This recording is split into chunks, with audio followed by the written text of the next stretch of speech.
Introduction to Business, 2nd edition, an OpenStax textbook. Read along with the full text at openstax.org. This audiobook was produced by Open Audio.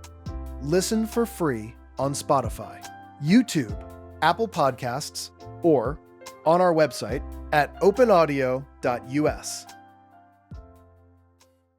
Chapter 8. Managing Human Resources and Labor Relations.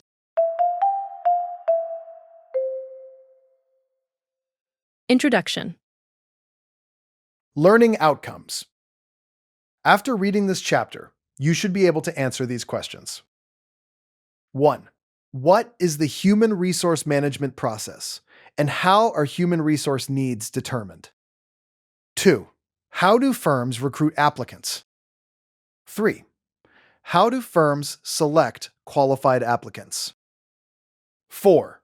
What types of training and development do organizations offer their employees? 5. How are performance appraisals used to evaluate employee performance? 6. What are the types of compensation and methods for paying workers? 7. What is a labor union and how is it organized? What is collective bargaining and what are some of the key negotiation issues? 8. How are grievances between management and labor resolved? And what tactics are used to force a contract settlement? 9. What are the key laws and federal agencies affecting human resource management and labor relations? 10. What trends and issues are affecting human resource management and labor relations? Exploring Business Careers. Andrea Herron, Human Resources Consultant. In college, Andrea Herron studied business administration and minored in psychology.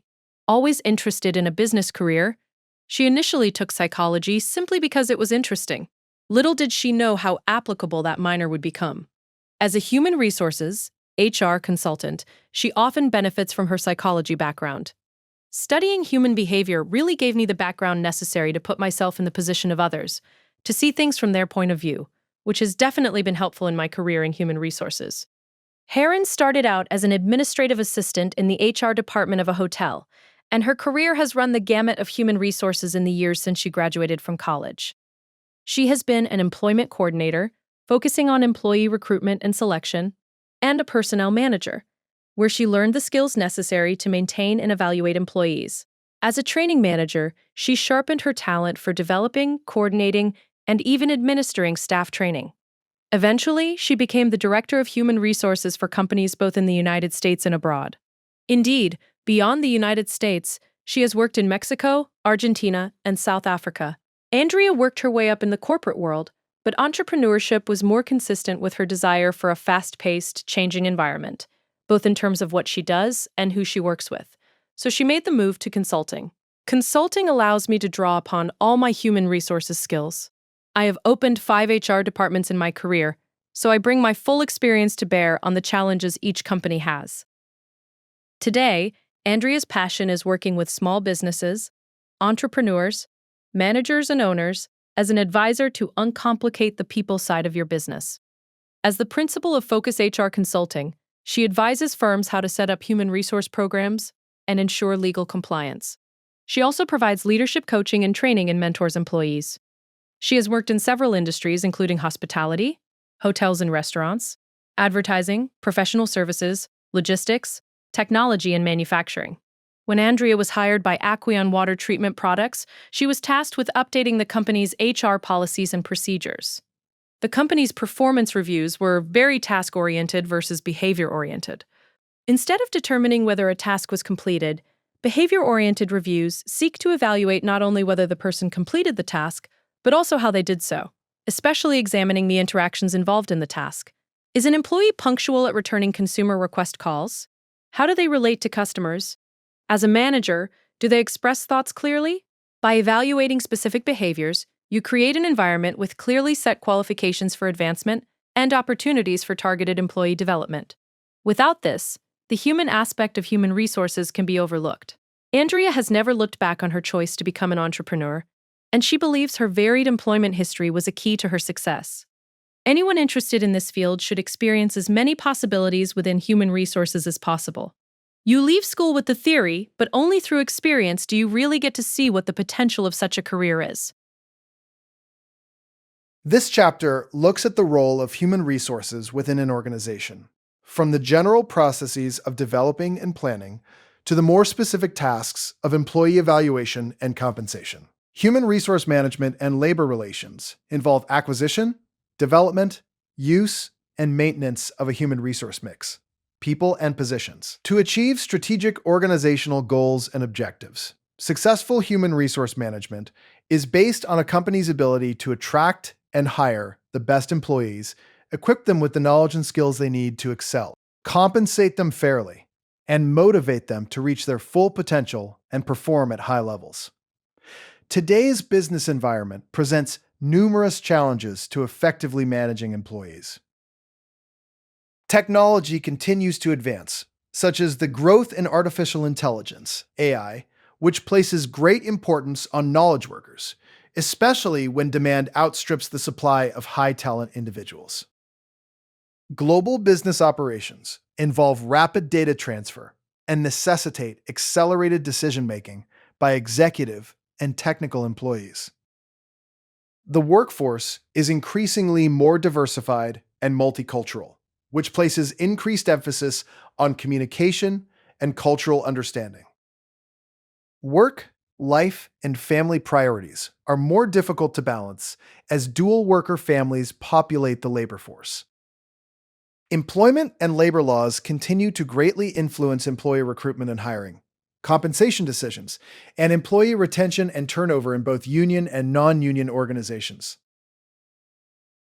Each day, human resource experts and frontline supervisors deal with these challenges while sharing responsibility for attracting and retaining skilled, motivated employees. Whether faced with a large or small human resources problem, supervisors need some understanding of difficult employee relations issues, especially if there are legal implications. In this chapter, you will learn about the elements of the human resource management process, including human resource planning and job analysis, and design, employee recruitment and selection, training and development of employees, performance planning and evaluation, and compensation of the workforce.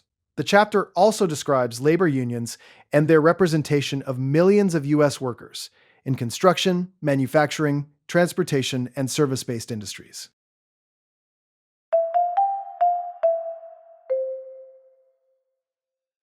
(8.1) Achieving high performance through human resources management. Learning objective. What is the human resource management process?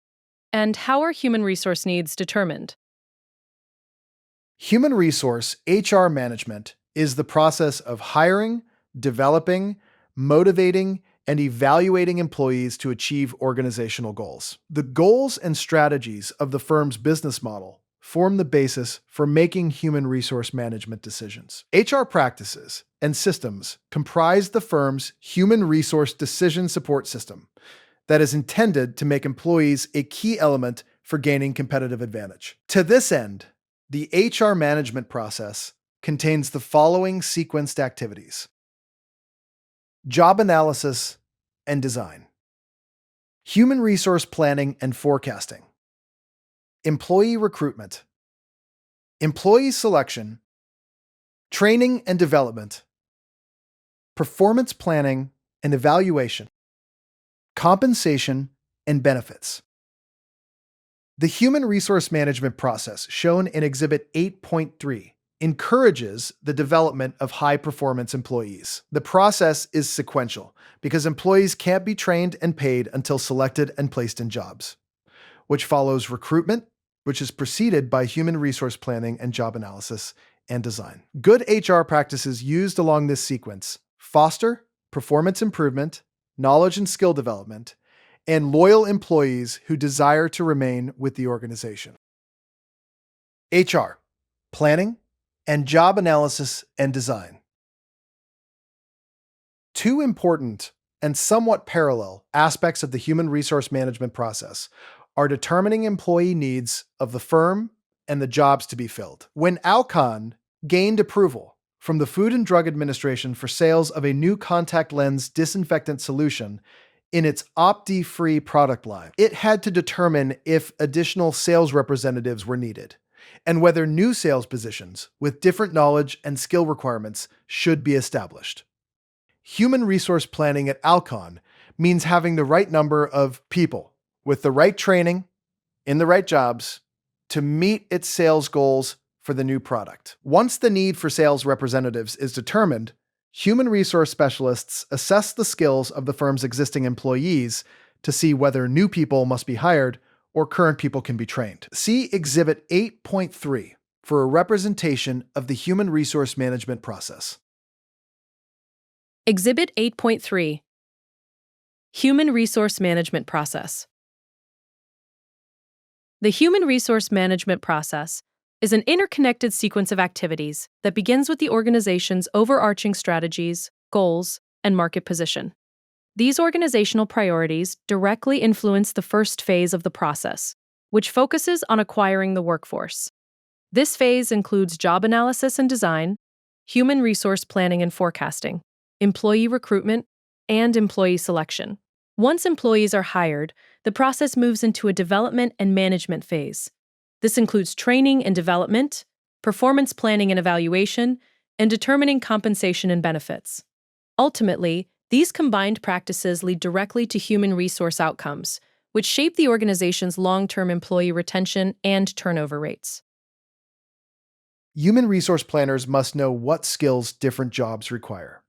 Information about a specific job typically begins with a job analysis, which is a study of the tasks required to do a job well. This information is used to specify the essential skills, knowledge, and abilities required for the job. When Hubert Joly started his former role as the CEO at Best Buy, the retailer was facing serious financial pressures. The threat of online competition from Amazon was real. Also facing a staffing issue with a lot of turnover, Joly's team instituted a plan to keep and promote staff as a core competency that would differentiate Best Buy from online retailers. Also, a key HR responsibility is that jobs are examined to make any changes in job duty and task responsibilities. The tasks and responsibilities of a job are listed in a job description. The skills, knowledge, and abilities a person must have to fill a job are spelled out in a job specification. These two documents help human resource planners find the right people for specific jobs.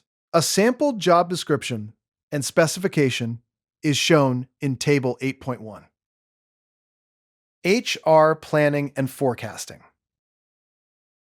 Forecasting an organization's human resource needs, known as an HR demand forecast, is an essential aspect of HR planning. This process involves two forecasts. 1. Determining the number of people needed by some future time, such as 1 year. And 2. Estimating the number of people currently employed by the organization who will be available to fill various jobs at some future time. This is an internal supply forecast. Table 8.1 Job Description and Specification. This table provides an example of a formal job description and required qualifications for a college recruiter role, broken down into its structural details, daily duties, and core requirements. Position Overview and Job Summary. The document opens with the role's logistics. The position is a college recruiter reporting directly to the Vice President of Human Resources. It is based out of the corporate office's resources location and holds a classification of salaried/exempt. The job summary outlines the recruiter as a member of the HR corporate team. They collaborate with managers and department heads to identify hiring needs for college graduates. A core part of the role involves visiting 20 to 30 campuses annually to conduct preliminary interviews across all academic disciplines, partnering with corporate staffing specialists for second-round tracking, and recommending top-tier candidates to hiring managers. Job duties and responsibilities. This core section breaks down the estimated time spent and importance of each responsibility. 25% of the role is dedicated to visiting campuses to conduct interviews with graduating seniors. 15% is spent working with managers and department heads to determine college recruiting needs. 15% involves performing college relations activities across numerous campuses. 15% goes toward developing applicant files and performing initial applicant evaluations. 10% is allocated to determining which colleges and universities have appropriate degree programs to visit. 10% is spent assisting staffing specialists and line managers in deciding who to schedule for second interviews. 5% goes toward preparing an annual college recruiting report detailing campus data, interview metrics, and hire rates. 5% is dedicated to tracking hired graduates to evaluate which campuses produce the most outstanding employees. Job specification. The document concludes with the baseline requirements needed for the position. Candidates must hold a bachelor's degree in human resource management or a related field, alongside a minimum of 2 years of work experience in HR or a department that regularly hires college graduates. Key competencies include the ability to perform in a team environment, particularly with line managers and department heads, very effective oral and written communication skills, reasonable proficiency in office products, and familiarity with PeopleSoft software. The advancement planning process at Best Buy reduced the turnover that often occurs in the retail environment. The company then achieved a second-place ranking, behind Costco, with its general manager's tenure averaging around 5 years. The performance of managers at Best Buy is reviewed to identify people who can fill vacancies and be promoted, a process known as succession planning. If Best Buy has a temporary shortage of sales professionals, at the holiday shopping season, for example, they can hire an experienced contractor or interim executive as a temporary or contingent worker, someone who wants to work but not on a permanent, continuous basis. Exhibit 8.4 summarizes the process of planning and forecasting an organization's personnel needs. Exhibit 8.4 Human Resource Planning Process. The human resource planning process begins with corporate strategy and policy, which establishes the organization's human resource objectives and policies. From these objectives, the organization looks forward by developing a human resource demand forecast, while simultaneously assessing its internal supply forecast. A core step in the process is to make a comparison between these two forecasts. If there is no difference, the requirement equals the supply, and the current balance is maintained. However, if differences emerge, they generally fall into one of two categories. The first is a human resource surplus, which requires the organization to take action through reassignment, layoffs, termination, or retirement. The second is a human resource shortage, which prompts actions such as hiring new staff, paying overtime, or subcontracting work. These actions subsequently feed back into updating ongoing human resource objectives and policies. Concept check. 1. Define human resource management. 2. Distinguish between job analysis, job description, and the job specification. 3.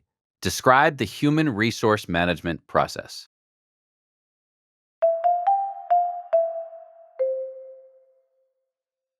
Eight 8.2 Employee Recruitment.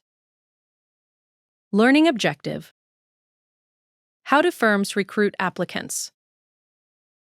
When a firm creates a new position, or an existing one becomes vacant, the firm starts looking for people with qualifications that meet the requirements of the job.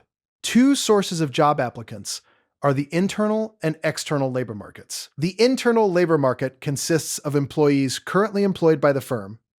The external labor market is the pool of potential applicants outside the firm. Internal labor market.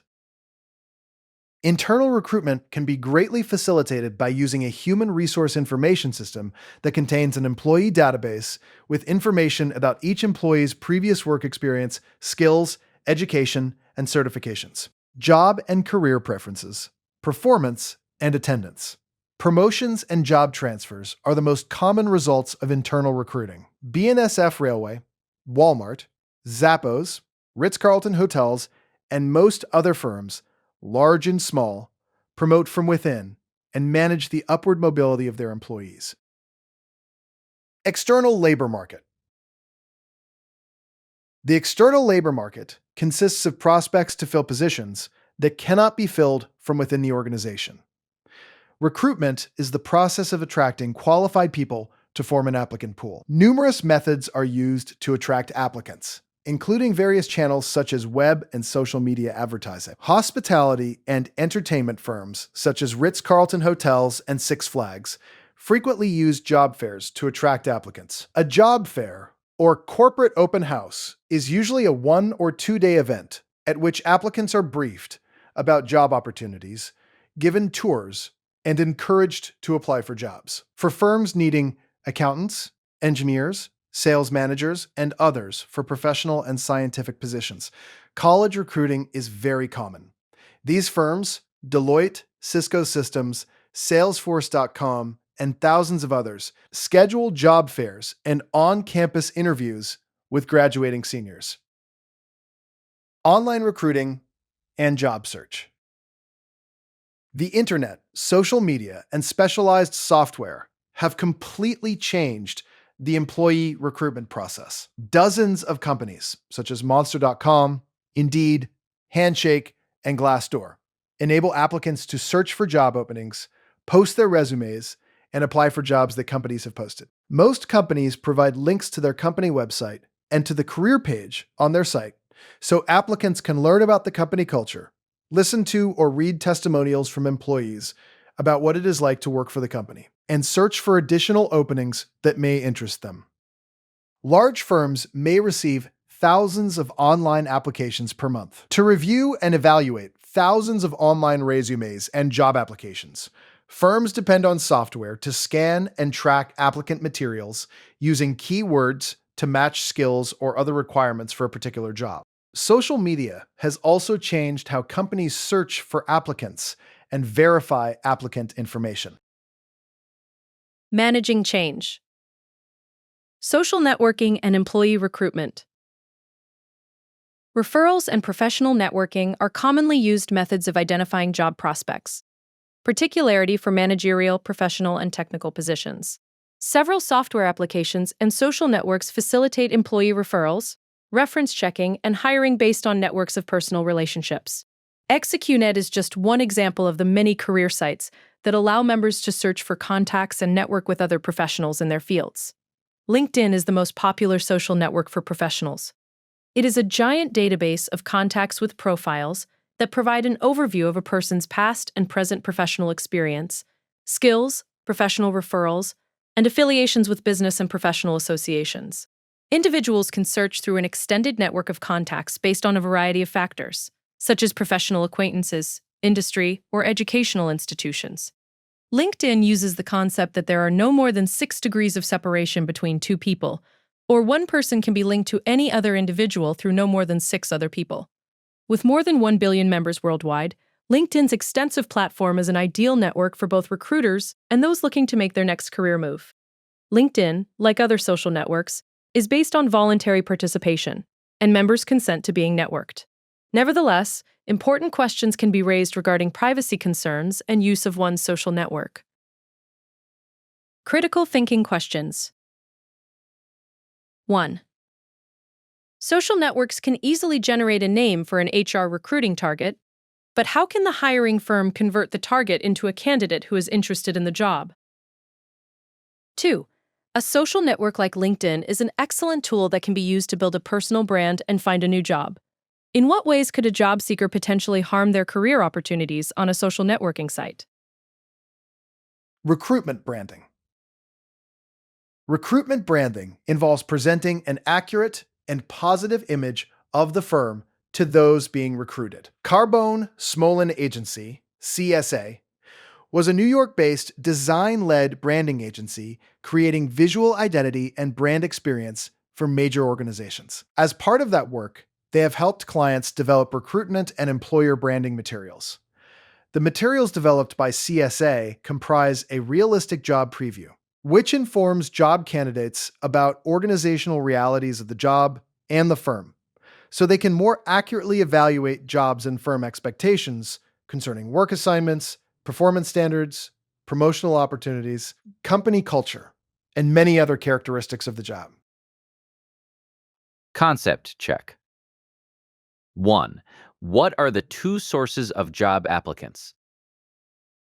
2. What are some methods firms use to recruit applicants? 3. What is meant by recruitment branding?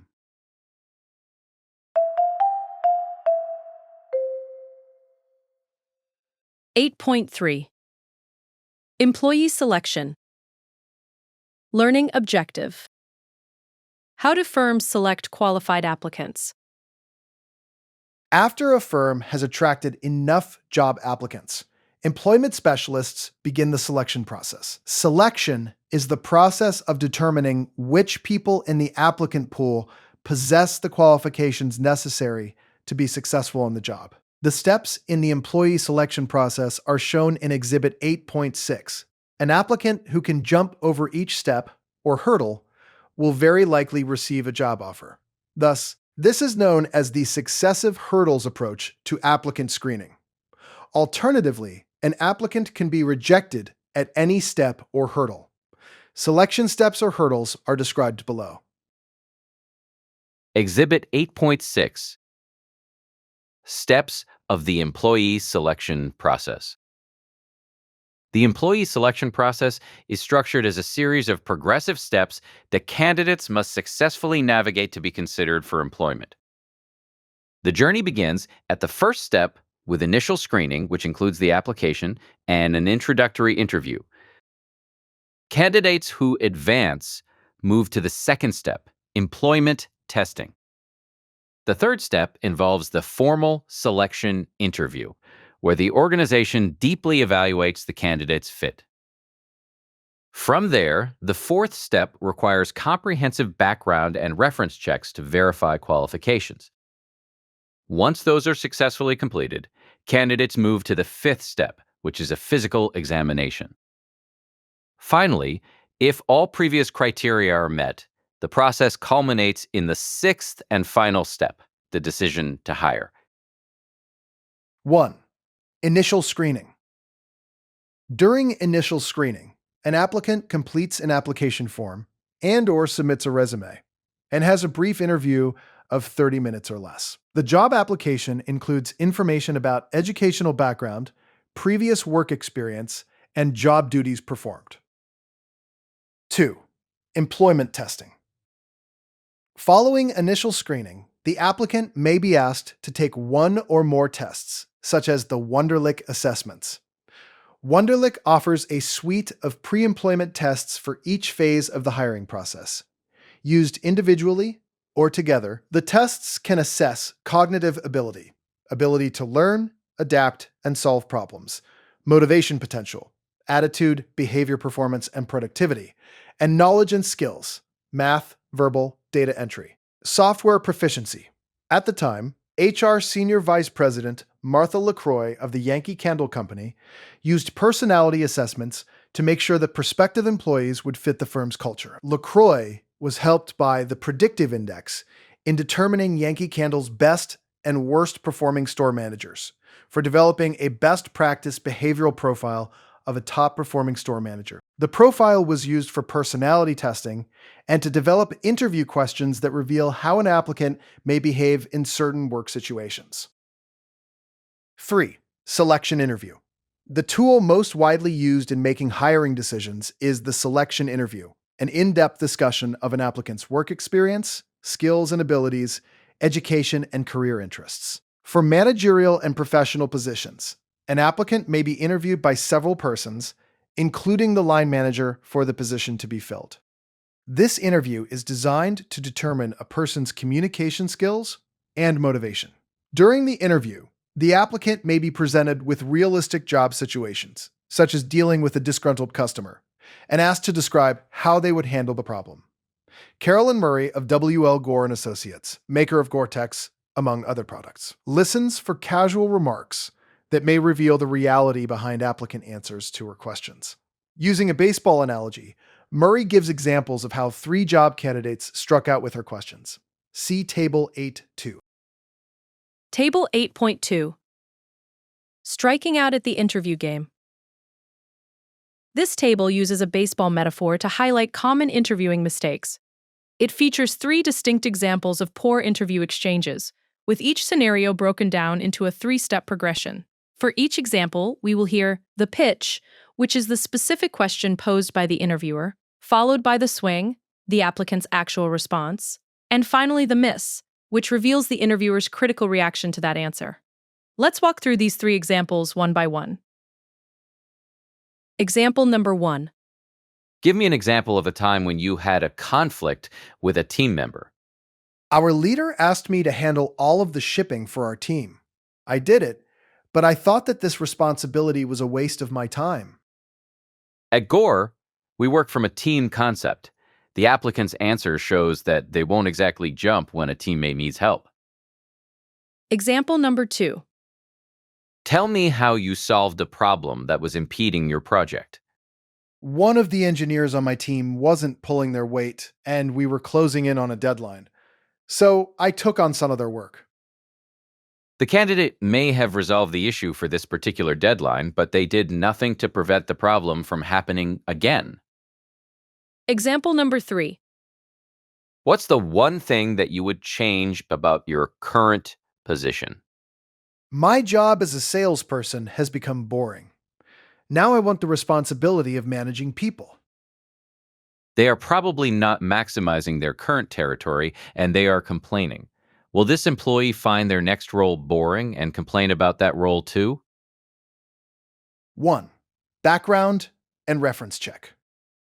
If applicants pass the selection interview, most firms examine their background and check their references. In recent years, an increasing number of employers are carefully researching applicants' backgrounds, particularly their legal history, reasons for leaving previous jobs, and even creditworthiness. 2. Physical exams and drug testing. A firm may require an applicant to have a medical checkup to ensure they are physically able to perform job tasks.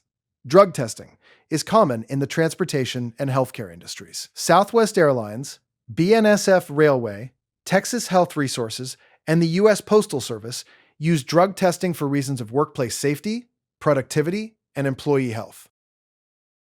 3. Decision to hire. If an applicant progresses satisfactorily through all the selection steps, or jumps all of the selection hurdles, a decision to hire the person is made. However, the job offer may be contingent on passing a physical exam and/or drug test. The decision to hire is nearly always made by the manager of the new employee. An important aspect of employee recruitment and selection involves treating job applicants as valued customers. In fact, some applicants may be customers of the firm. Customer satisfaction and quality. Putting on the Ritz for potential employees.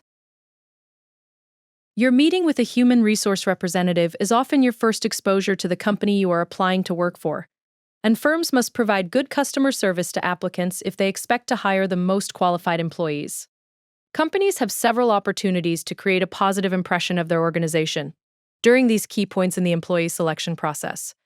These include a variety of communication channels, such as in-person greetings at a job fair or at the interview itself, phone calls to a prospective employee from a human resource professional to set up the interview, and any follow-up conversations between human resources and the applicant, email correspondence to acknowledge receipt of an application and to thank applicants for submitting their job application, a thank you note from the employer following the second interview.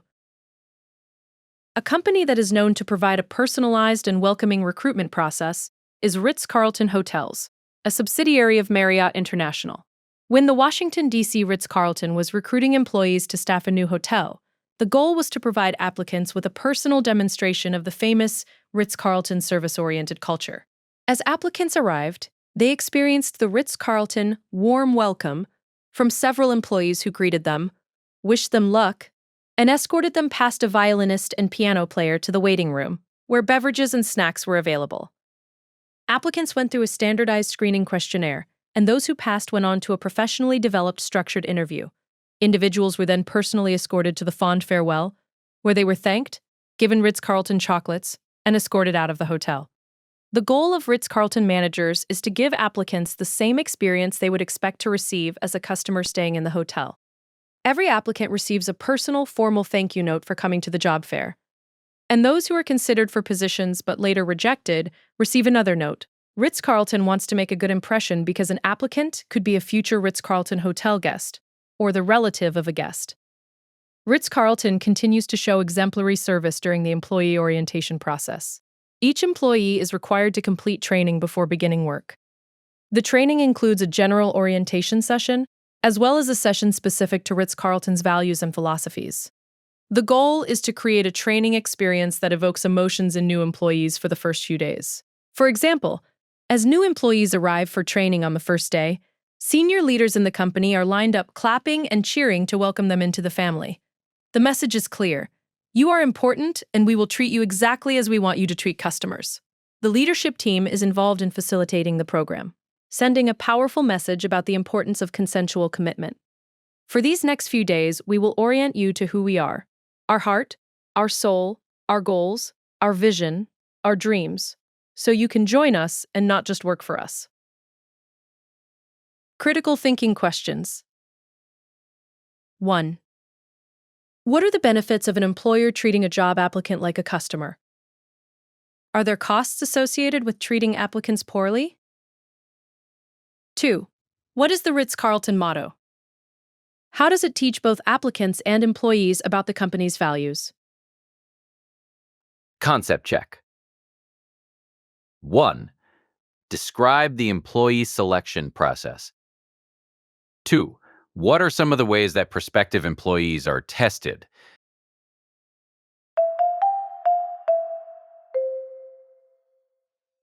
8.4. Employee training and development. Learning objective. What types of training and development do organizations offer their employees? To ensure that both new and experienced employees have the knowledge and skills to perform their jobs successfully, organizations invest in training and development activities. Training and development involves learning situations in which the employee acquires additional knowledge or skills to increase job performance. Training objectives specify performance improvements, reductions in errors, job knowledge to be gained, and or other positive organizational results. The process of creating and implementing training and development activities is shown in Exhibit 8.8. Training is done either on the job or off the job. On-the-job training. New employee training is essential and usually begins with orientation, which entails getting the new employee ready to perform on the job. Formal orientation, often a half-day classroom program, provides information about the company history, company values and expectations, policies, and the customers the company serves, as well as an overview of products and services. More important, however, is the specific job orientation by the new employee's supervisor concerning work rules, equipment, and performance expectations. This second briefing tends to be more informal and may last for several days or even weeks. Exhibit 8.8. Employee training and development process. The employee training and development process operates as a continuous loop of improvement, starting with a training needs assessment. This initial evaluation informs the establishment of the core training objective.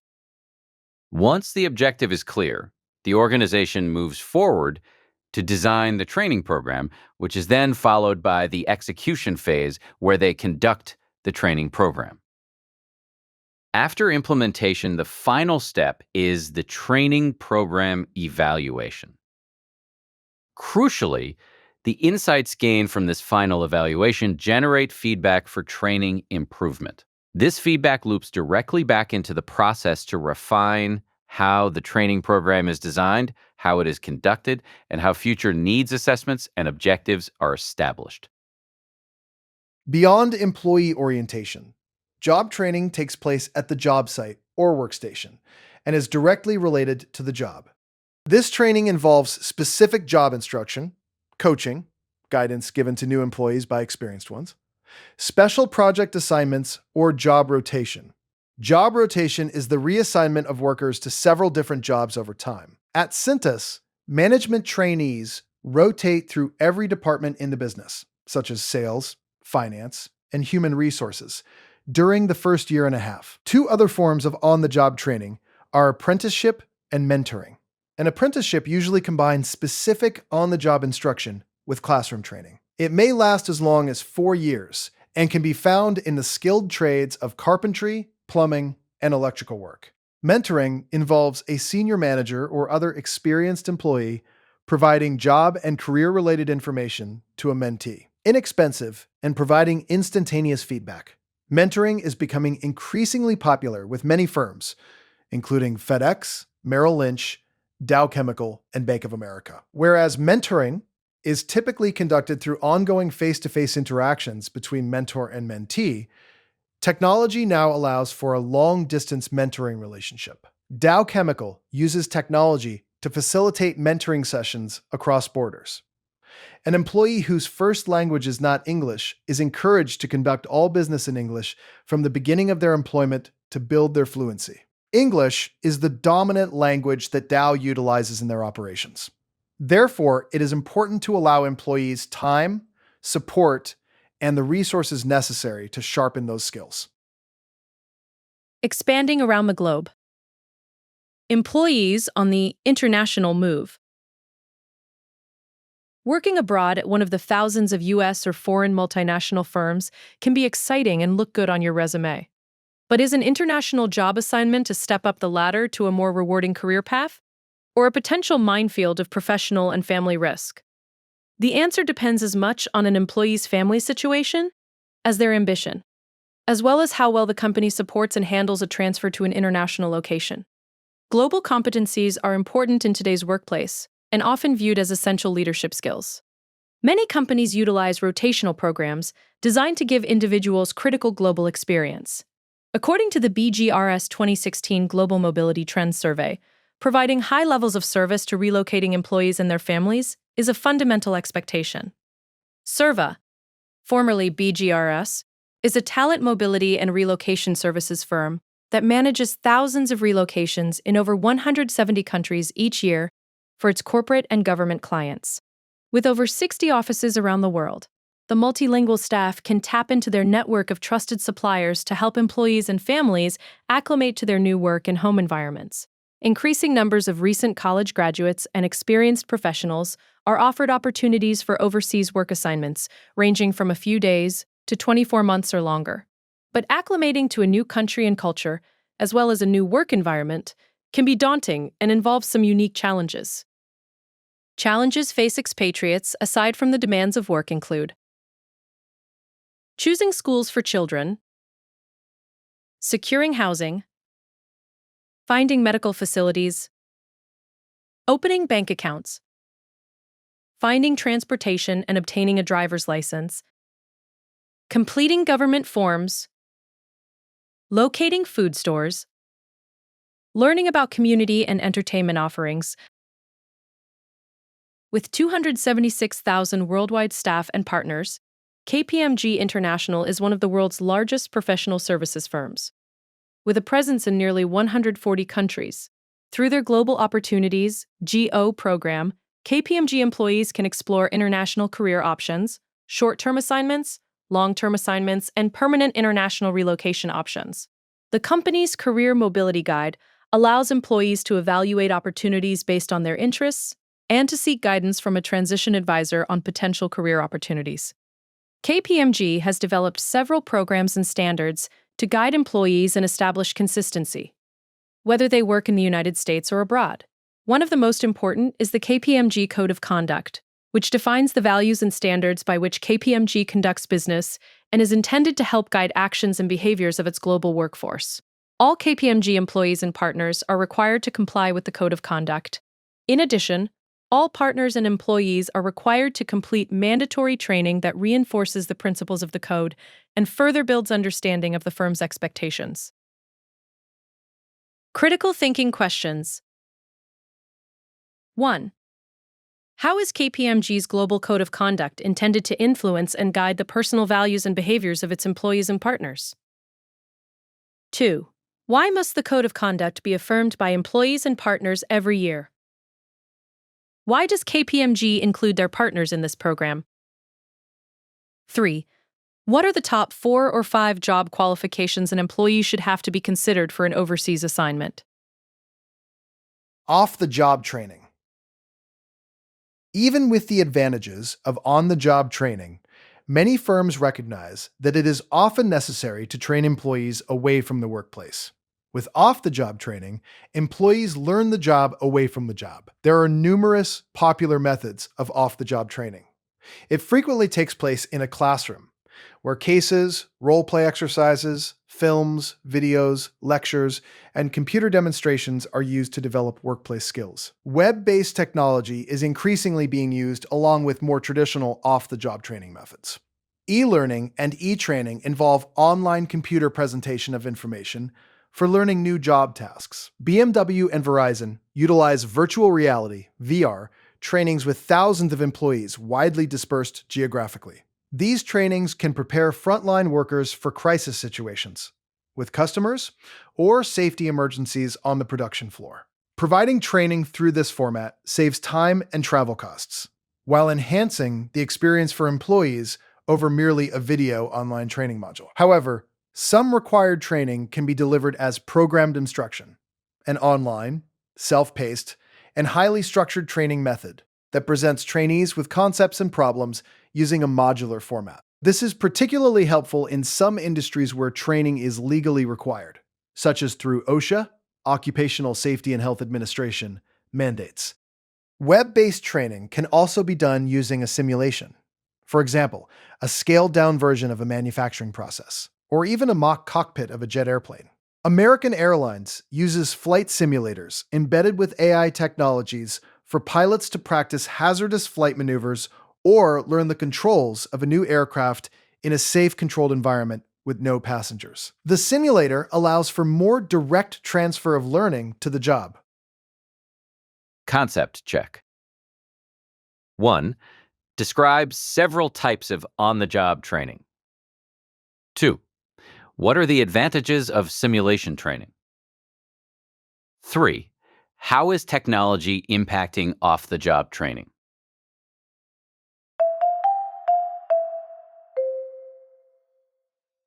Eight point five. Performance planning and evaluation. Learning objective. How are performance appraisals used to evaluate employee performance? Along with employee orientation and training, new employees learn about performance expectations through performance planning and evaluation. Managers provide employees with expectations about the job. These are communicated as job objectives, schedules, deadlines, and product and/or service quality requirements.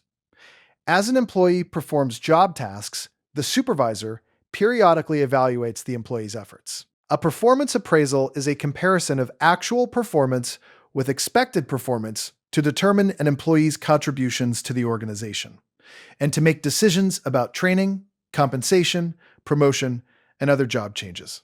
The performance planning and appraisal process is shown in Exhibit 8.9 and described below. 1. The manager establishes performance standards. 2. The employee works to meet the standards and expectations.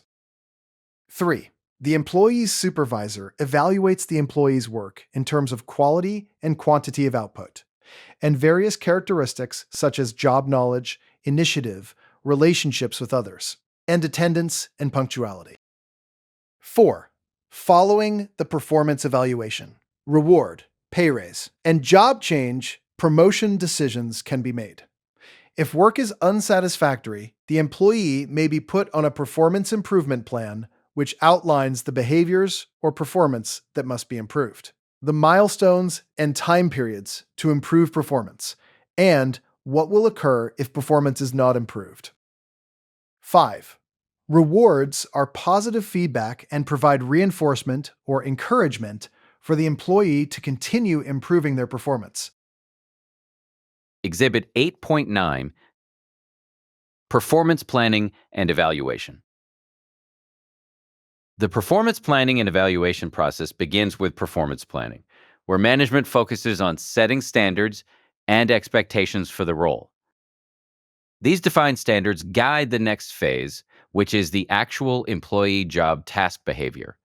This ongoing behavior is formally measured during the performance evaluation stage. Based on the results of the evaluation, the organization determines any necessary rewards and job changes. Finally, this stage provides performance feedback, which loops directly back to guide and improve the employee's ongoing job behavior.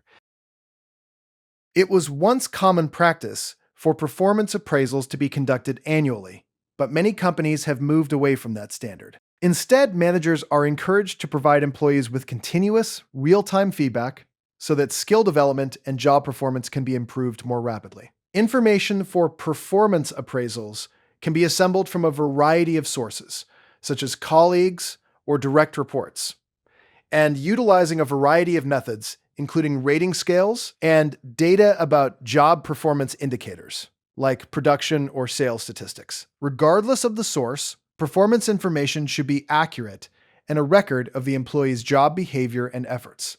Table 8.3 illustrates a rating scale for one aspect of a college recruiter's job. A rating of 9 is considered outstanding job behavior and performance. A rating of 1 is viewed as very poor to unacceptable. Table 8.3, example of behavior-based rating scale, 1 to 9, for performance appraisal. This document provides a practical example of a behavior-based performance appraisal for a college recruiter whose specific job description involves visiting campuses and conducting interviews of graduating seniors. The table evaluates 7 distinct job responsibilities on a 1 to 9 scale and includes specific observational comments for each. Before going through the entries, it helps to understand the 3 scoring tiers used in this evaluation. A rating of 7 to 9 means the employee meets or exceeds expectations. A rating of 4 to 6 indicates they partially meet expectations. A rating of 1 to 3 signifies that they do not meet expectations.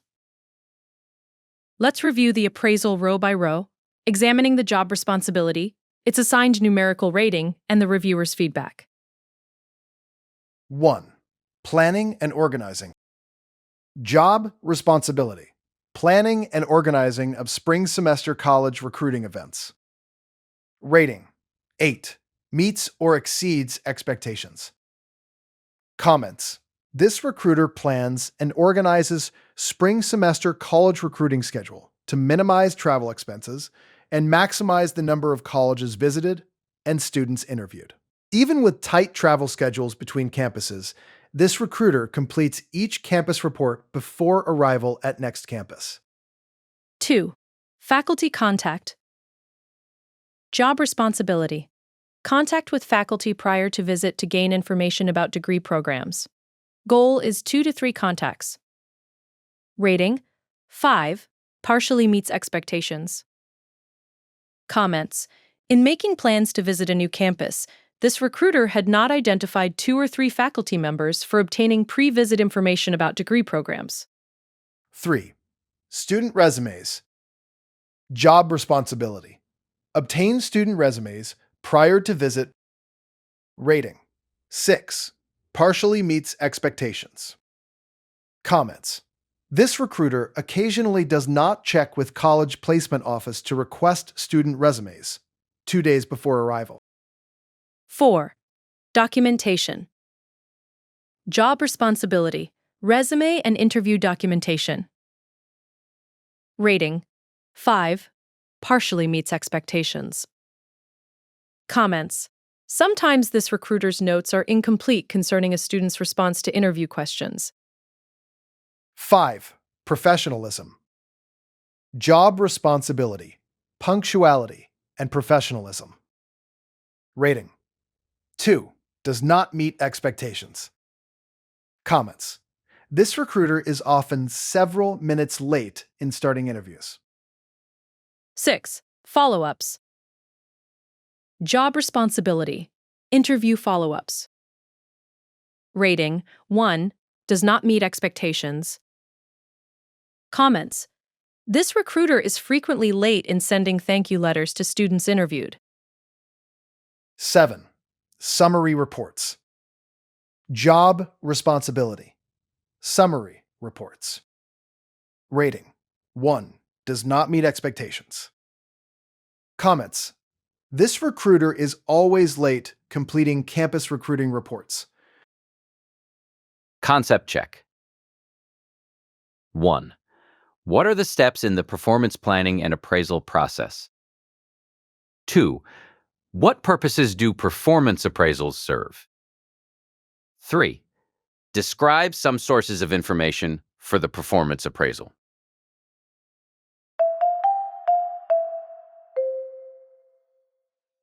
Eight 8.6 Employee compensation and benefits. Learning objectives. What are the types of compensation and methods for paying workers? Compensation, which includes both pay and benefits, is closely connected to performance appraisals. Employees who perform better tend to get bigger pay raises. Several factors affect an employee's pay. 1. Pay structure and internal influences.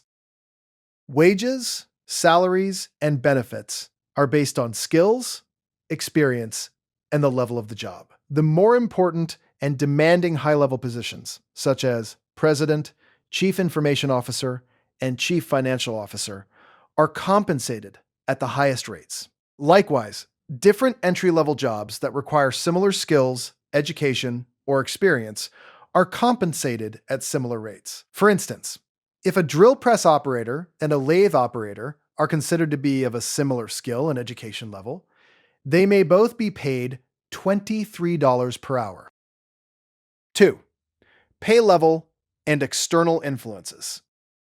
In deciding how much to pay workers, the firm must also be concerned with the salaries paid by competitors. If competitors are paying higher wages, a firm may lose its best employees. HR professionals regularly evaluate salaries by geography, job position, and competitor and market wages. Wage and salary surveys conducted by the U.S. Chamber of Commerce and the U.S. Department of Labor can also be useful. There are also several websites, such as ONET for information about industries and regions, and Glassdoor, which posts information about salaries and work culture at specific companies. An employer can decide to pay at, above, or below the going rate. Most firms try to offer competitive wages and salaries within a geographic area or an industry. If a company pays below market wages, it may not be able to hire skilled people. The level of a firm's compensation is determined by the firm's financial condition, or profitability, efficiency, and employee productivity, as well as the going rates paid by competitors. For example, Miller Coors Brewing Company is considered a high-paying firm, $29 to $33 per hour for production employees. Types of compensation, or pay. There are two basic types of compensation: direct and indirect. Direct pay is the wage or salary received by the employee. Indirect pay consists of various employee benefits and services. Employees are usually paid directly on the basis of the amount of time they work, the amount they produce, the type of work performed, or some combination of skill, time, and output. An hourly rate of pay, or a monthly salary, is considered base pay, or an amount of pay received by the employee regardless of output level. In many jobs, such as sales and manufacturing, an employee can earn additional pay as a result of a commission or an incentive pay arrangement. The accelerated commission schedule for a salesperson shown below indicates that as sales increase, the incentive becomes increasingly more attractive and rewarding. Therefore, pay can function as a powerful motivator. In this example, a salesperson receives a base monthly salary of $1,000, then earns 3% on the first $50,000 of products sold, 4% on the next $30,000, and 5% on any sales beyond $80,000. This table provides a concrete monthly example of the accelerated commission structure in action, showing how the different components accumulate.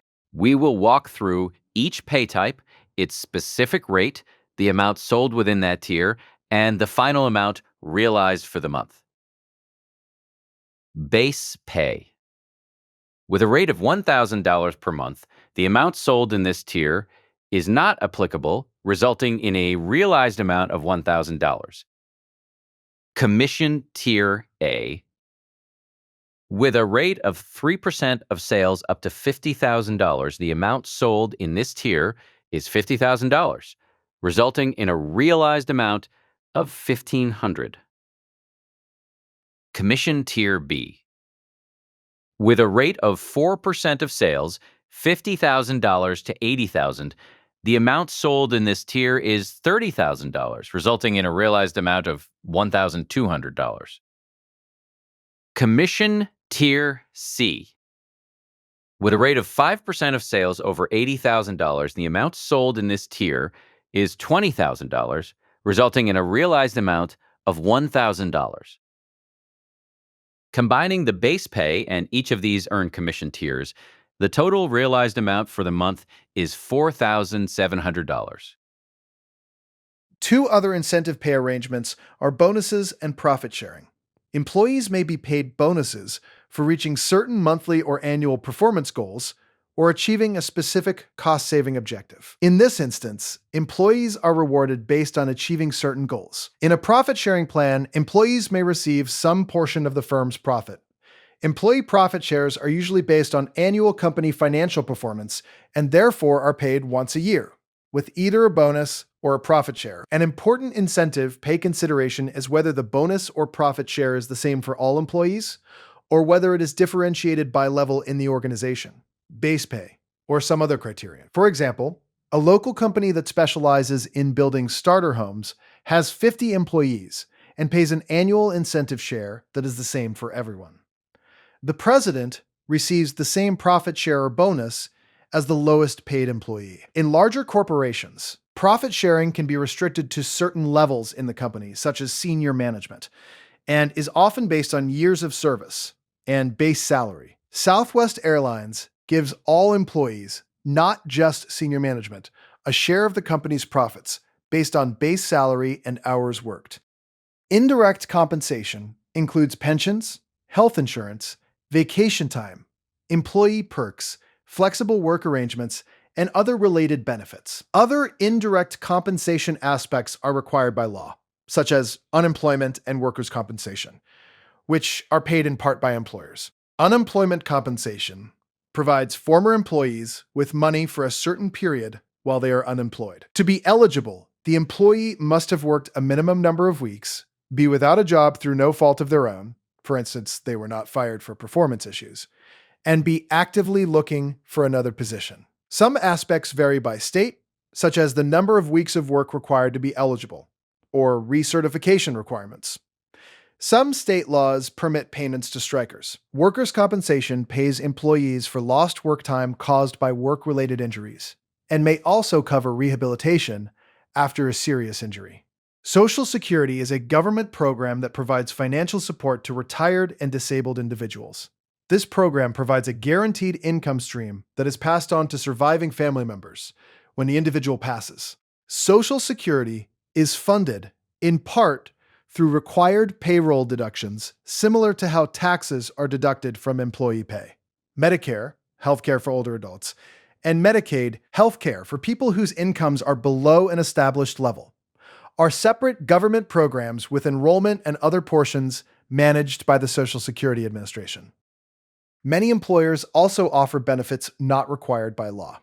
Among these are paid time off, vacations, holidays, sick days, health insurance, including dental and vision, supplemental benefits, disability, life, pet insurance, access to counseling services, 401,000 contributions, pensions and retirement savings accounts, and stock purchase options. Some firms with numerous benefits allow employees to mix and match benefit items, or select items based on individual needs. A younger employee with a family may desire to purchase medical, disability, and life insurance, whereas an older employee may want to put more benefit dollars into a retirement savings plan. Pay and benefits are obviously important elements of human resource management, and are frequently studied as aspects of employee job satisfaction.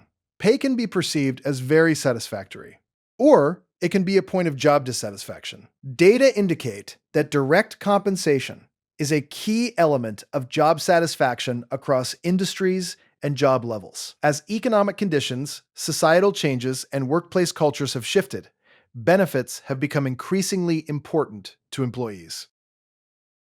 Catching the entrepreneurial spirit. Starbucks perks more than coffee.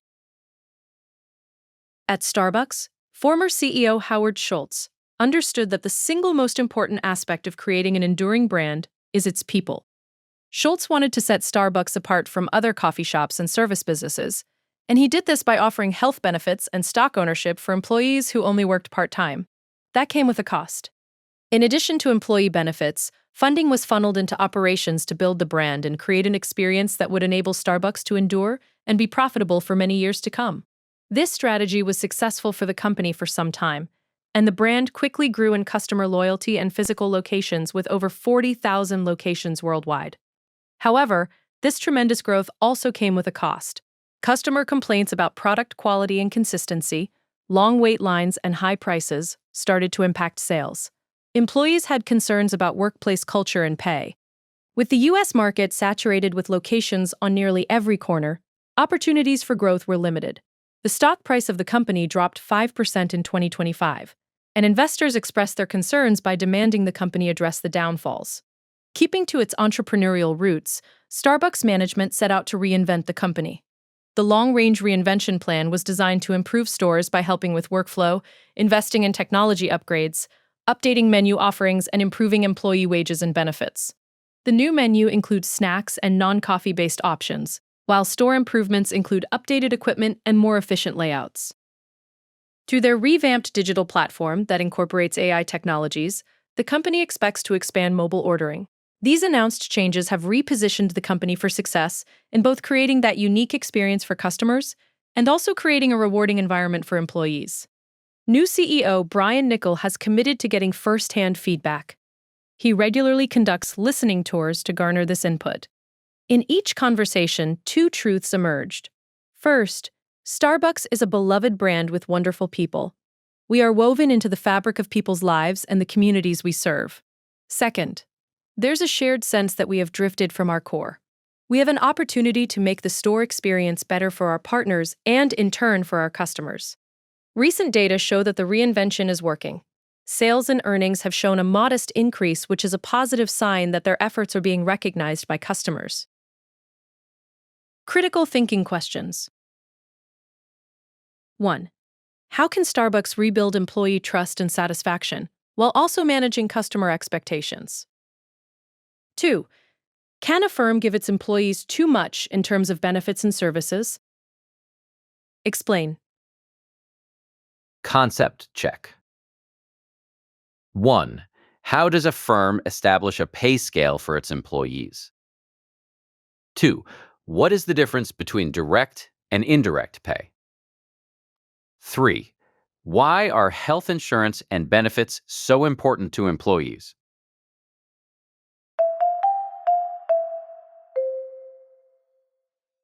8.7. The labor relations process. Learning objective. What is a labor union, and how is it organized? What is collective bargaining? And what are some of the key negotiation issues?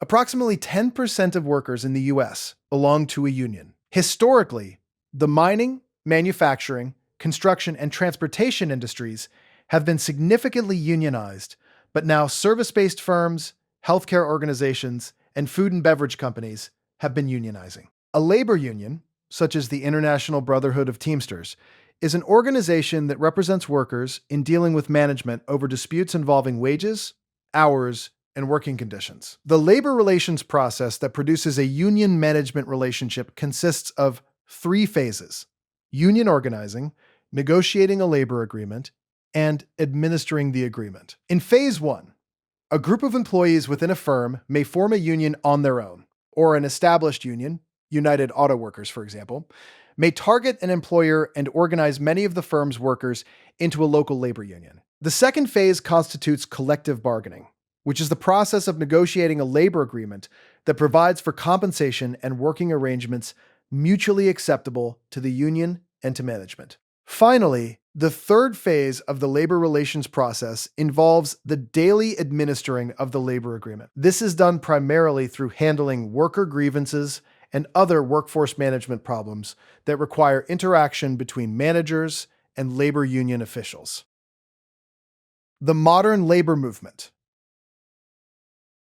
The basic structure of the modern labor movement consists of three parts: local unions, national and international unions, and union federations. There are nearly 10,000 unions in the United States, 64 national and international unions, and 3 federations. Union membership has been declining for some time from its peak in the 1950s, when over 30% of employees were union members. The number of employed union members has declined by 3.4 million since 1983, the first year union statistics were reported. In 1983, union membership was 20.1% of workers, with 17.7 million union workers. By 2024, membership had declined to around 10% of workers, with 14.3 million members. 12. A local union is a branch or unit of a national union that represents workers at a specific plant or over a specific geographic area. Local 276 of the United Auto Workers represents assembly employees at the General Motors plant in Arlington, Texas. A local union, in conformance with its national union rules, determines the number of local union officers, procedures for electing officers, the schedule of local meetings, financial arrangements with the national organization, and the local's role in negotiating labor agreements. The three main functions of the local union are collective bargaining, worker relations and membership services, and community and political activities. Collective bargaining takes place every 3 or 4 years. Local union officers and shop stewards in the plant oversee labor relations on a day-to-day basis. A shop steward is an elected union official who represents union members to management when workers have complaints. For most union members, their primary contact with the union is through union officials at the local level. A national union can range in size from around 1,300 members, National Writers Union, to more than 1 million members, Teamsters. A national union may have a few to as many as several hundred local unions. The number of national unions has steadily declined since the early 20th century. Much of this decline has resulted from union mergers. In 1999, for example, the United Papermakers International Union, UPIQ, and the Oil, Chemical, and Atomic Workers Union, OCAW, agreed to merge under the new name of PACE, or Paper, Allied Industrial, Chemical, and Energy International Union. Then, in 2005, PACE merged with the United Steelworkers of America. The merged union, now simply known as the United Steelworkers, has over 850,000 members. A trade union federation is another important group to consider. A federation is a collection of unions banded together to further organizing, public relations, political, and other agreed-upon purposes of the member unions. With a larger group working toward the same goal, they can make a greater impact. There are 2 major union federations in the U.S. The American Federation of Labor Congress of Industrial Organization, AFL-CIO, and the Strategic Organizing Center, SOC, formerly the Change to Win Coalition. Membership in these 2 organizations has changed, with some leaving the AFL-CIO to join SOC, only to come back to AFL-CIO.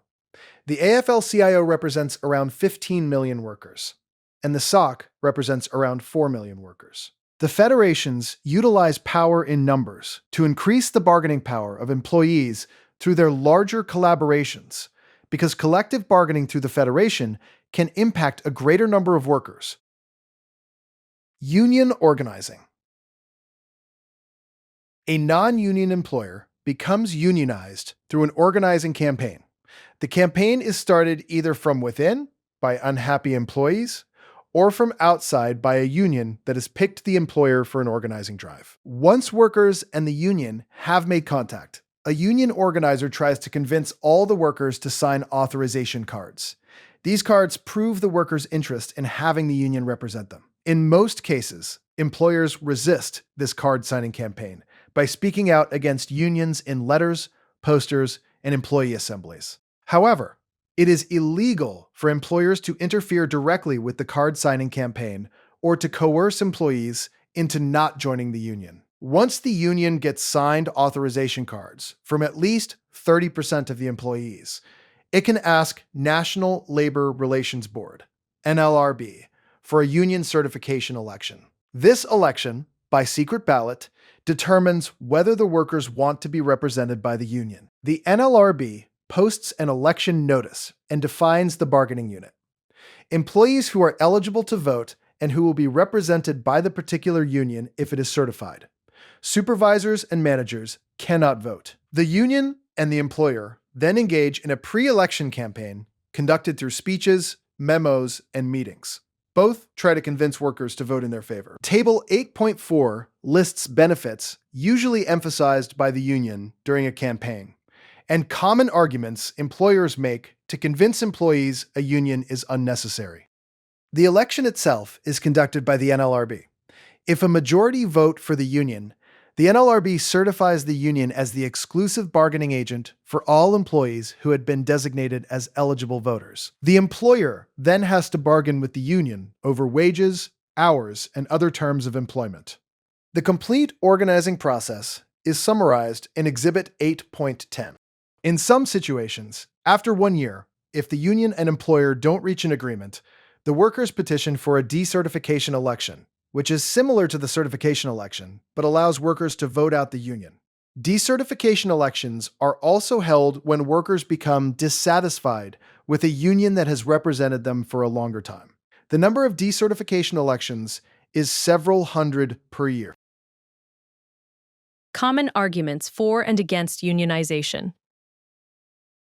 Arguments for unionization. Increased job security, improved benefits, higher pay, stronger grievance procedures, more influence in decision-making, better working conditions, lobbying opportunities, technical training, more job satisfaction. Arguments against unionization. No union dues. Employees can go directly to management with problems.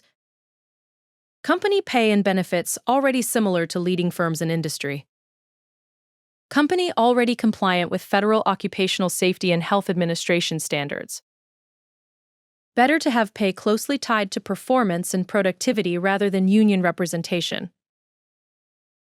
Exhibit 8.10 Union Organizing Process and Election.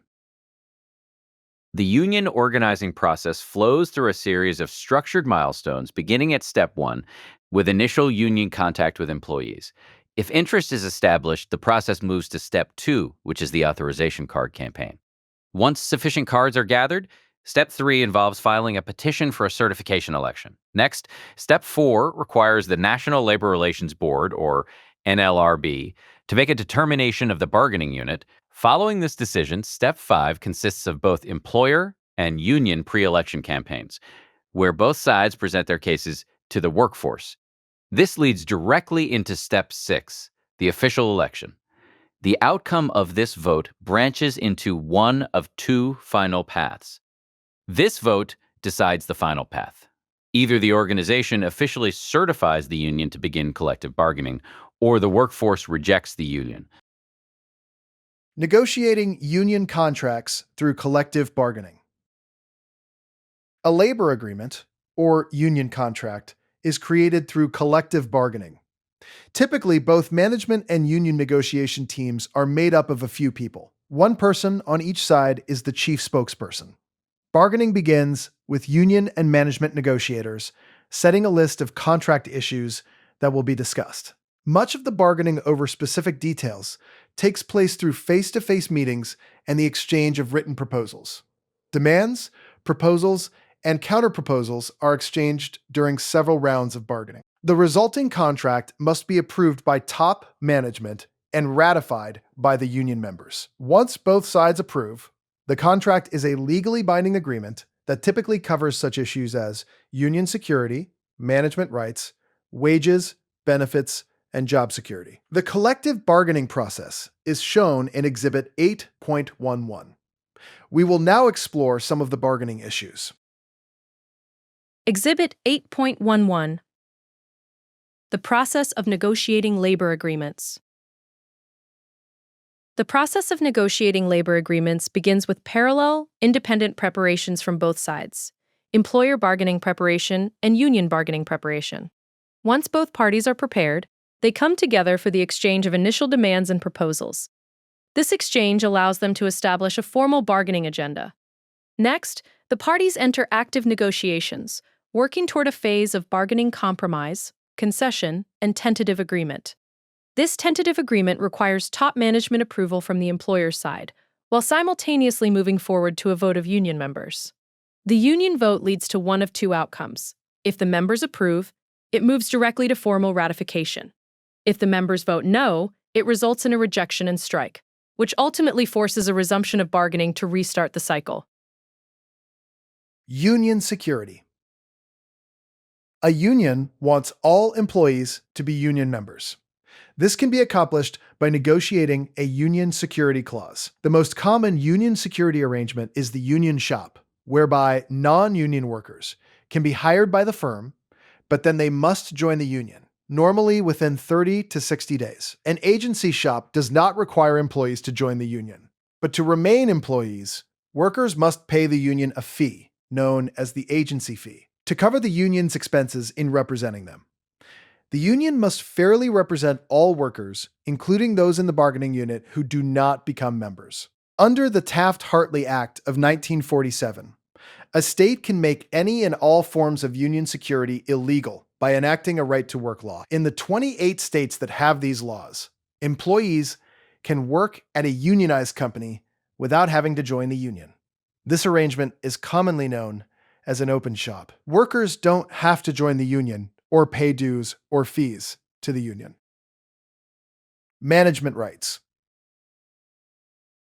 When a company becomes unionized, management loses some of its decision-making abilities, but management still has certain rights that can be negotiated in collective bargaining. One way to resist union involvement in management matters is to put a management rights clause in the labor agreement. Most union contracts have one. A typical clause gives the employer all rights to manage the business except as specified in the contract. For instance, if the contract does not specify the criteria for promotions, with a management rights clause, managers will have the right to use any criteria they wish. Another way to preserve management rights is to list areas that are not subject to collective bargaining. This list might secure management's right to schedule work hours, hire and fire workers, set production standards, determine the number of supervisors in each department, and promote, demote, and transfer workers. Wage and benefits. Much bargaining effort focuses on wage adjustments and changes in benefits. Once agreed to, they remain in effect for the length of the contract.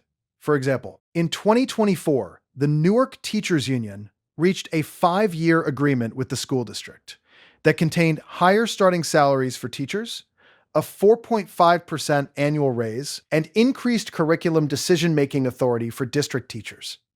Hourly rates of pay can also increase under some agreements when the cost of living increases above a certain level each year, say 4%. In addition to requests for wage increases, unions usually want better benefits. In general, benefits are between 30 and 40% of the total cost of compensation, but this can vary by industry. Benefits may include higher wages for overtime work, holiday work, and less desirable shifts, insurance programs, life, health, and hospitalization dental care, payment for certain non-work time, rest periods, vacations, holiday, sick time, pensions, and income maintenance plans. Supplementary unemployment benefits, such as income maintenance, can be provided by the employer in addition to the state unemployment given to laid-off workers. Unemployment pay is generally between 70 and 80% of an employee's normal pay. Job security and seniority. Wage adjustments, cost of living increases, supplementary unemployment pay, and certain other benefits give employees under union contracts some financial security. But most financial security is directly related to job security, the assurance, to some degree, that workers will keep their jobs. Of course, job security depends primarily on the continued success and financial well-being of the company. For example, during the COVID-19 pandemic, thousands of employees across industries lost their jobs. Seniority, the length of an employee's time with a company, is significant in many labor contract negotiations and is often incorporated into salary determinations. Seniority is a factor in job security. Usually, unions want the workers with the most seniority to have the most job security. Concept check. 1. Discuss the modern labor movement. 2. What are the various topics that may be covered during collective bargaining? 3. Explain the differences among a union shop, agency shop, and an open shop.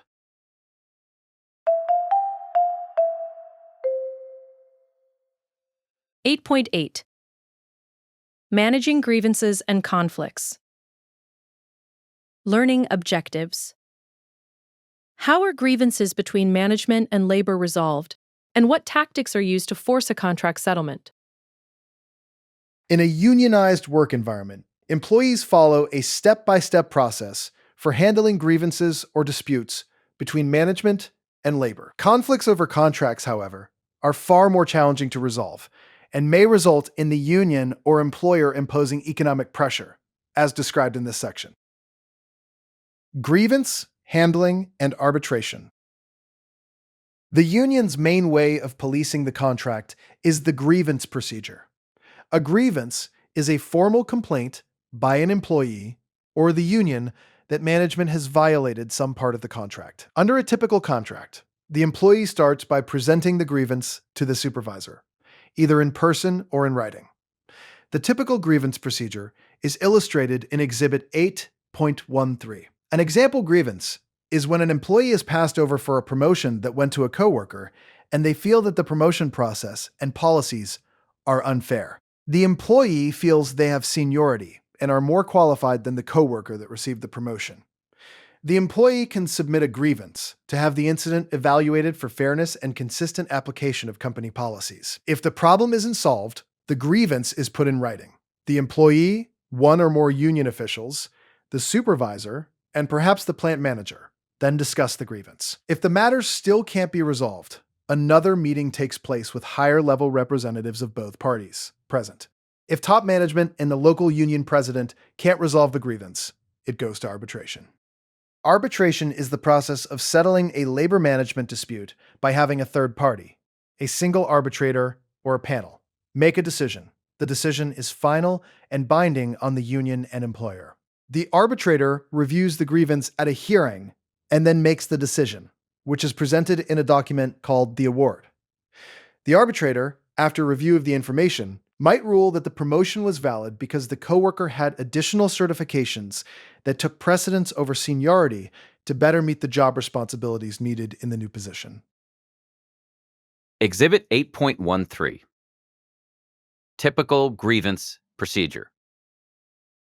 The grievance procedure outlines a structured four-step process that an employee with a grievance follows, involving increasingly senior leadership from both management and the union at each progressive stage. Step 1. Oral presentation. The process begins at Step 1 with an oral presentation. At this initial stage, the employee is joined by their first-line supervisor on the management side and their union steward on the union side. Step 2. Grievance in writing. If the issue is not resolved, it moves to Step 2, where the grievance is put in writing. Here, the groups expand. On the management side, the roles include the plant manager, personnel manager, and first-line supervisor. On the union side, the employee is represented by a grievance committee, a business agent, and the chief steward. Step 3. Higher-level grievance meeting. If the grievance continues, it advances to Step 3 for a higher-level grievance meeting. This stage brings in executive leadership. Management is represented by the company president, the vice president of labor relations, and the plant manager. The union side features an international representative, the local president, a business agent, and the chief steward. Step 4, arbitration. When internal company meetings are exhausted, the procedure culminates in Step 4, arbitration. At this final stage, the dispute is placed before an impartial, neutral third-party arbitrator or panel to make a binding final decision. Tactics for pressuring a contract settlement. Virtually all labor agreements specify peaceful resolution of conflicts, usually through arbitration. However, when a contract expires and a new agreement has not been reached, the union is free to strike or engage in other efforts to exert economic pressure on the employer.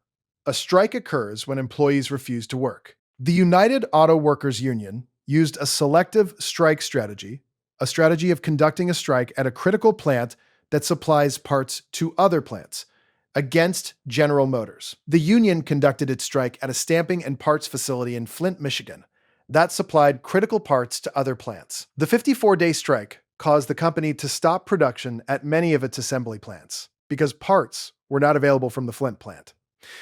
General Motors lost approximately $2.2 billion during that dispute.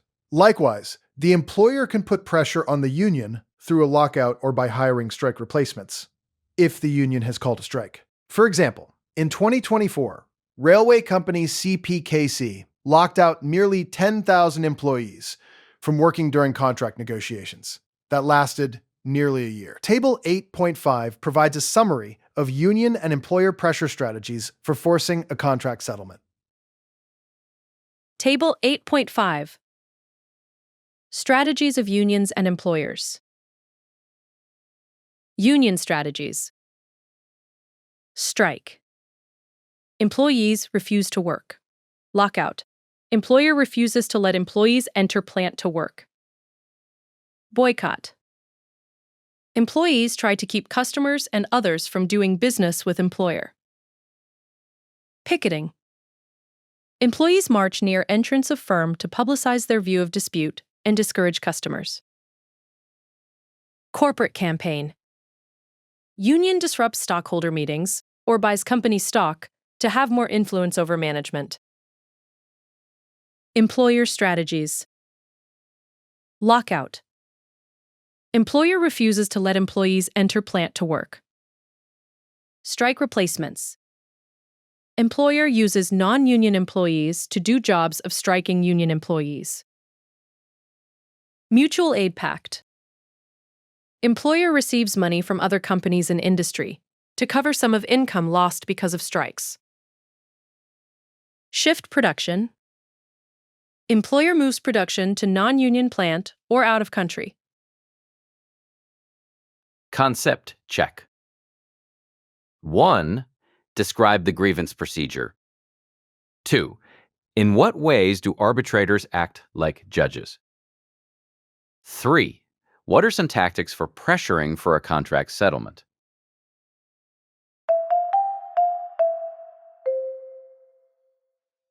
Eight 8.9. Legal environment of human resources and labor relations. Learning objective. What are the key laws and federal agencies affecting human resource management and labor relations? Federal laws help ensure that job applicants and employees are treated fairly and not discriminated against.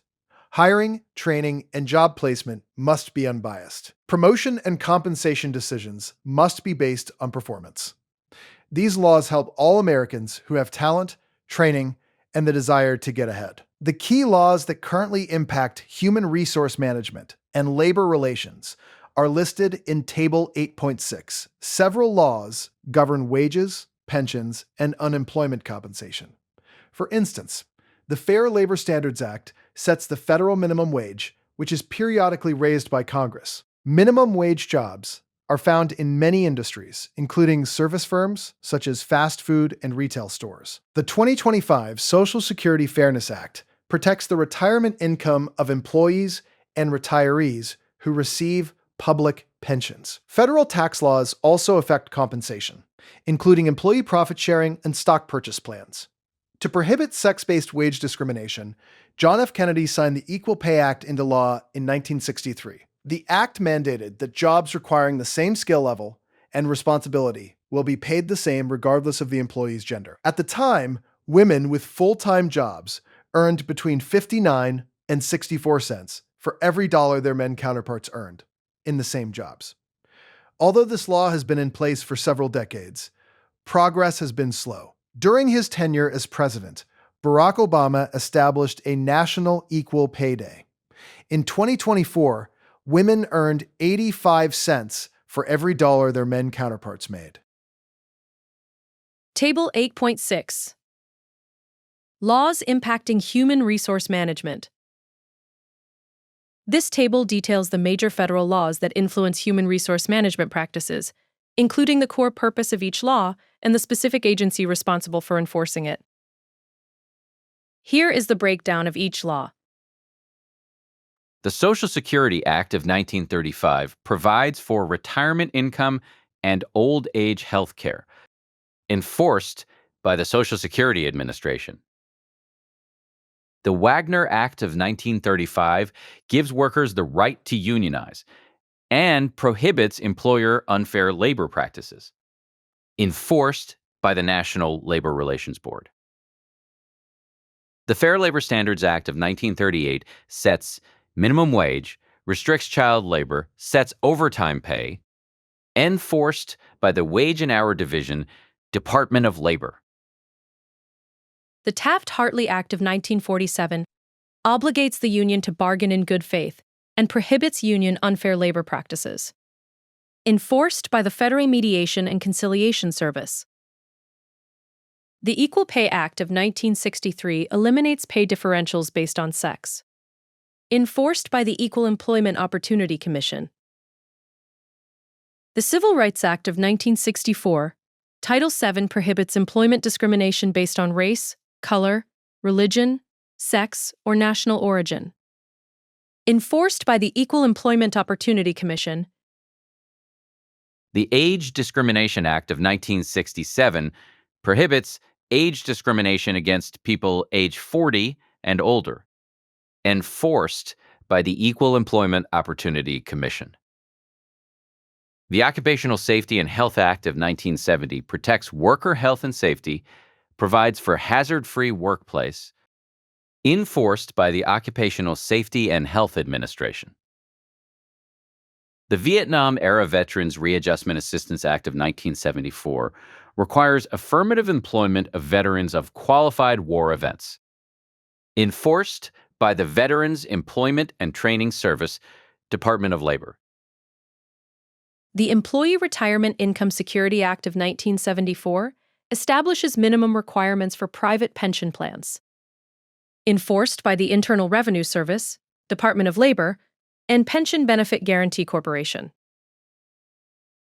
The Pregnancy Discrimination Act of 1978 treats pregnancy as a temporary disability, prevents employment discrimination based on pregnancy, enforced by the Equal Employment Opportunity Commission. The Immigration Reform and Control Act of 1986 verifies employment eligibility, prevents employment of illegal immigrants, enforced by the Department of Homeland Security, Department of Justice. The Americans with Disabilities Act of 1990 prohibits employment discrimination based on mental or physical disabilities, enforced by the Department of Labor. The Family and Medical Leave Act of 1993 requires employers to provide 12 weeks of unpaid leave to employees with new children or those suffering from or caring for family with serious illness, enforced by the Equal Employment Opportunity Commission.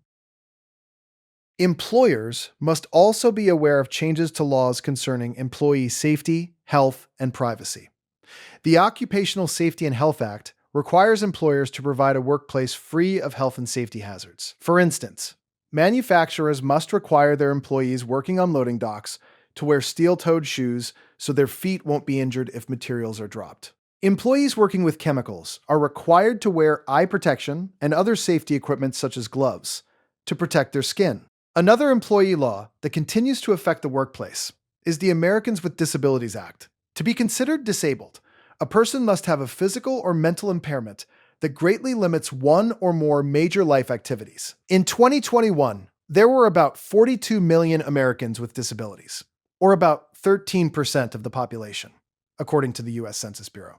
Employers may not discriminate against people with disabilities. They must make reasonable accommodations so that qualified employees can perform the job, unless doing so would cause undue hardship for the business. Altering work schedules, modifying equipment so that individuals who have mobility issues can use it, and making buildings accessible by ramps and elevators are considered reasonable. Two companies often praised for their efforts to hire individuals with challenges are John Deere and PepsiCo.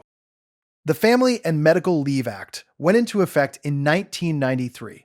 The law guarantees continuation of paid health benefits plus a return to the same or equivalent job, and applies to employers with 50 or more employees. It requires these employers to provide unpaid leave of up to 12 weeks during any 12-month period to workers who have been employed for at least a year and worked at least 250 hours during the past year. The reasons for the leave include the birth or adoption of a child, the serious illness of a child's spouse or parent, or a serious illness that prevents the worker from doing the job. According to the Bureau of Labor Statistics, only 27% of all private industry workers have access to paid family leave. Only 6% of low-wage earners get any paid parental leave, and nearly half will not take time off because they cannot afford to go without income. The United States is the most prominent nation globally that does not have guaranteed paid parental leave.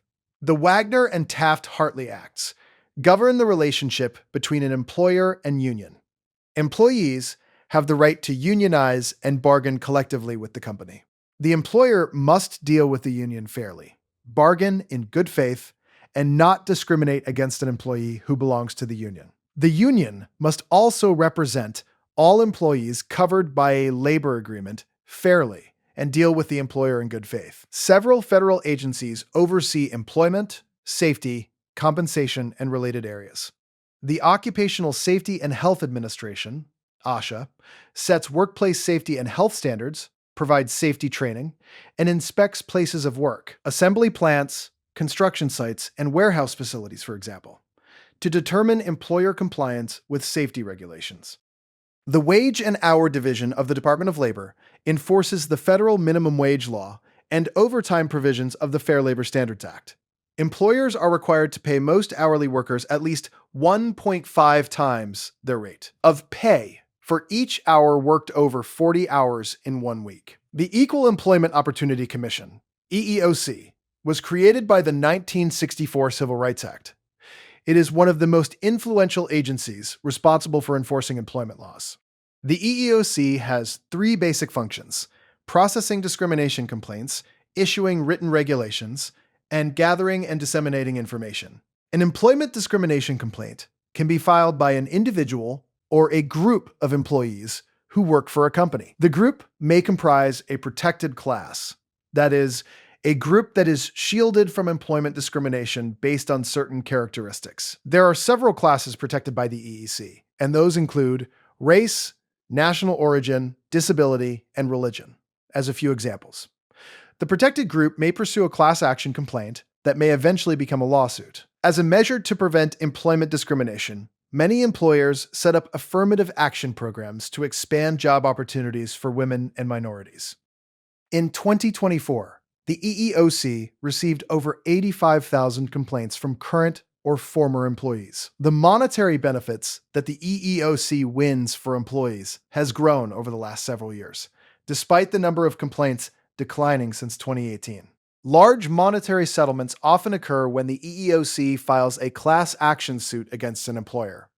For example, Diversified Maintenance Systems, LLC, a janitorial services provider, was ordered to pay $750,000 to several former employees for race discrimination and racial harassment in 2019. Also in 2019, Dollar General was ordered to pay $6 million for discriminatory practices in the way they conducted background checks for prospective employees. The NLRB was established to enforce the Wagner Act.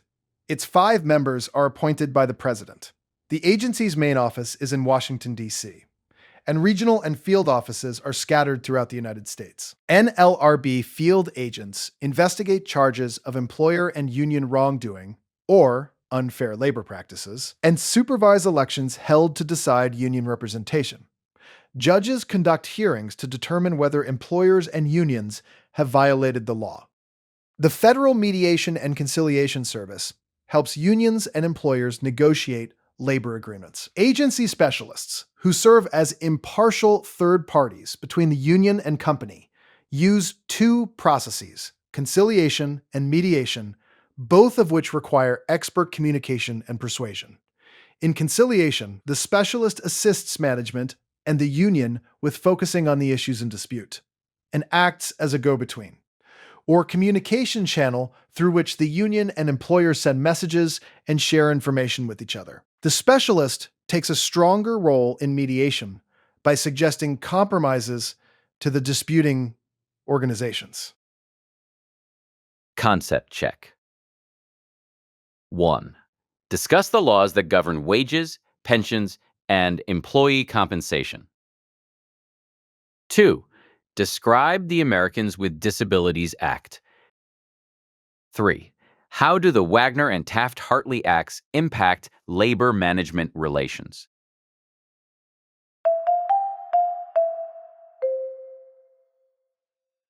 Eight 8.10 Trends in Human Resource Management and Labor Relations. Learning objective. What trends and issues are affecting human resource management and labor relations? Some of today's most important trends in human resource management are using employee diversity as a competitive advantage, improving efficiency through outsourcing and technology, and hiring employees who fit the organizational culture. Although overall labor union enrollment continues to decline, a possible surge in membership in service unions is anticipated. Employee diversity and competitive advantage. American society and its workforce are becoming increasingly more diverse in terms of racial and ethnic status, age, educational background, work experience, and gender. A company with a demographic employee profile that looks like its customers may be in a position to gain a competitive advantage, which is a set of unique features of a company and its product or service that are perceived by the target market as superior to those of the competition. Competitive advantage is the factor that causes customers to patronize a firm and not the competition. Many things can be a source of competitive advantage. For Southwest Airlines, it is its operational efficiencies and its hiring practices that focus on finding employees that fit their fun and friendly culture. For Ritz-Carlton hotels, it is very high-quality guest services. For Toyota, it is manufacturing efficiency and product durability. And for Patagonia, it is its narrow market niche and its focus on environmentally sustainable business practices. For these firms, a competitive advantage is also created by their HR practices. Many firms are successful because of employee diversity, which can produce more effective problem solving, a stronger reputation for hiring women and minorities, quicker adaptation to change, and more robust product solutions because a diverse team can generate more options for improvement.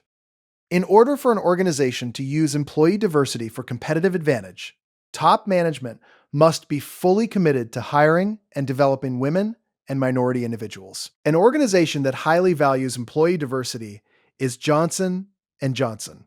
The company hosts unconscious bias training for all employees and supports employee resource groups across its global locations to increase employee awareness of diversity both with coworkers and among their customer base. Over 35% of Johnson & Johnson's employees are minority persons, including over 16% Asian and 10% Latino. In addition, women make up nearly half of the organization's workforce. Outsourcing HR and technology. The role of the HR professional has changed noticeably over the past 20 years. One significant change has been the use of technology in handling relatively routine HR tasks, such as payroll processing, initial screening of applicants, and benefits enrollments. Large firms, such as FedEx and Procter & Gamble, utilize specialized programs, Workday and Paycor, for example, to perform the information processing aspects of many HR tasks. Other firms, such as Unilever, outsource or contract out these tasks to HR service providers such as Accenture. HR outsourcing is done when another firm can perform a task better and more efficiently, thus saving costs. Sometimes HR activities are outsourced because HR requirements involve legal compliance and can be overwhelming to execute in-house in a timely fashion. Frequently, HR activities are outsourced simply because a provider has greater expertise. For example, media conglomerate CBS Corporation uses Fidelity Investments to manage its 401k plan, which has more than $4 billion in assets.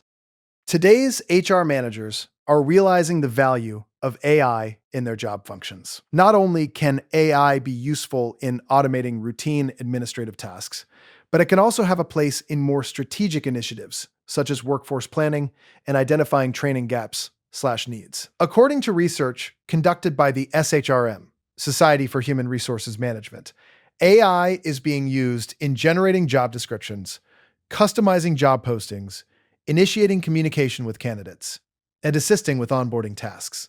Looking to the future, HR professionals will have a key role in leading the distribution of AI adoption in the workplace. From hiring professionals with technological experience in AI to training existing employees on how to integrate the technology into their jobs, HR functions will shift from more administrative tasks to more strategic initiatives. Organizational culture and hiring for fit. Regardless of general business and economic conditions, many firms are expanding operations and hiring additional employees. For many growing firms, corporate culture can be a key aspect of developing employees into a competitive advantage for the firm. Corporate culture refers to the core values and beliefs that support the mission and business model of the firm and guide employee behavior. Companies such as Trader Joe's, Patagonia, and Warby Parker place an emphasis on fit with the company culture during the recruitment and hiring process. This necessitates recruitment and selection of employees who exhibit the values of the firm. Companies can use carefully crafted applicant screeners early in the recruitment process to determine if the applicant's values and behaviors support the corporate culture. Additional tools, such as behavioral-based interviewing questions centered on the company core values, can also assist with finding a good fit for the company. Southwest Airlines has non-HR employees, such as gate agents and pilots, to screen for cultural fit as well as strong customer service orientation. In addition to cultural fit, firms are increasingly hiring for technical knowledge and skills fit to the job. Tech companies such as Dell, Alphabet, and Amazon receive thousands of resumes and job applications each year, and continue to look for the best and the brightest when it comes to technical knowledge and skills. For example, Alphabet Incorporated focuses on a skills-based approach rather than a candidate's education level. Amazon is customer-centric and looks for employees who are innovative and data-driven. Dell Technologies focuses on their culture code and actively seeks employees who have high integrity and a team-oriented mindset.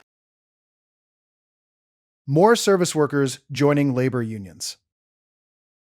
Organized labor has faced tumultuous times during the last several decades due to declining union membership, loss of factory jobs, dwindling political clout, and the shifting of jobs outside the United States. With union membership around 10% of the U.S. workforce, some wonder if labor unions, who organize as a united front against poor working conditions, still have a place in the country. April Verrett, president of the Service Employees International Union, SEIU, is confident in the work of unions and the impact they can make. The SEIU is one of the fastest growing unions in the nation, having jumped to 2 million members from 1.1 million a decade or more ago. Henry's goal is to focus on recruiting the country's millions of low-wage service workers, positions that are primarily filled by the working poor. These workers are disproportionately women, immigrants, and members of minority groups, which have all been traditionally more open to unionization. If these workers are successfully recruited into the SEIU, Henry believes that their wages and benefits would increase in much the same way unions brought factory workers into the middle class in the 1930s. The SEIU believes that the service industry provides a target of opportunity given the size of the service sector in the United States, with nearly 80% of U.S. workers being employed in service-related fields.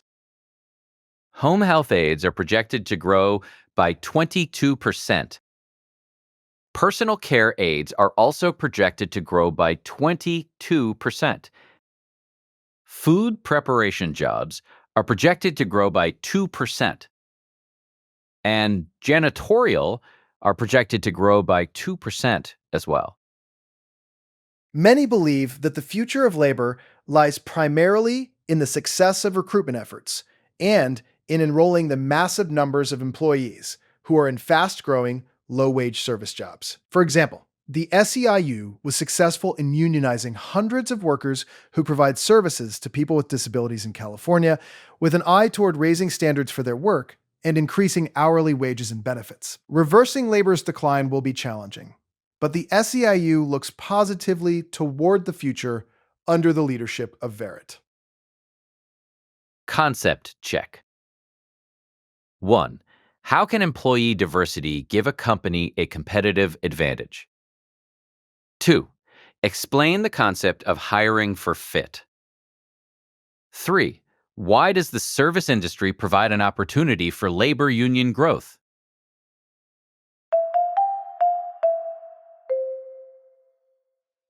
Preparing for tomorrow's workplace skills. 1. Would an overseas job assignment be good for your career development? If you think so, what country would you prefer to live and work in for 2 or 3 years? And what type of job would you like to have in that country? 2. The benefits package of many employers includes numerous items such as health insurance, life insurance, 401k plan, paid vacations, tuition reimbursement, employee price discounts on products of the firm, and paid sick leave. At your stage of life, what are the 3 or 4 most important benefits? Why?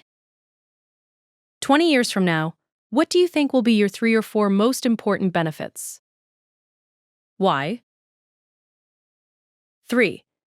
Assume you have been asked to speak at a local meeting of human resource and labor relations professionals. The topic is whether union membership will increase or decline in the next 50 years. Take either the increase or the decline position and outline your presentation. 4. Go to the Department of Labor, DOL, Bureau of Labor Statistics website at stats.bls.gov. Locate the following information for your state. Number of persons in the workforce.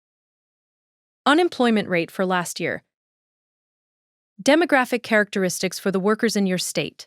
Race, ethnic status, age, marital status, and gender. Occupations where there are projected shortages.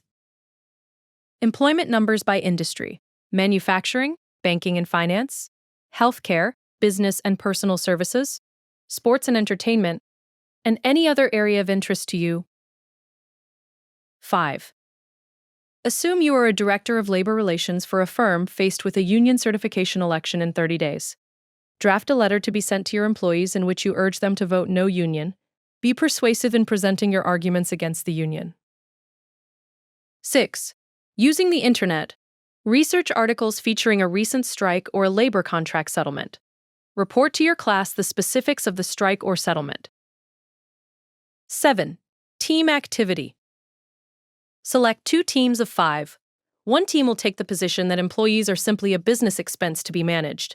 The second team will argue that employees are an asset to be developed, to enable the firm to gain a competitive advantage.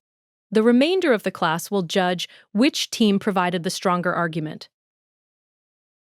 8. Have you or a family member ever been a union member? If so, name the union and describe it in terms of membership size, membership characteristics, strike history, recent bargaining issues, and employers under union contracts. 9. Team activity. Divide the class into 2 groups. One group will take the position that workers should be required to join unions and pay dues. The other group will take the position that workers should not be required to join unions. Hold a debate in which a spokesperson from each group is given 10 minutes to present the group's arguments.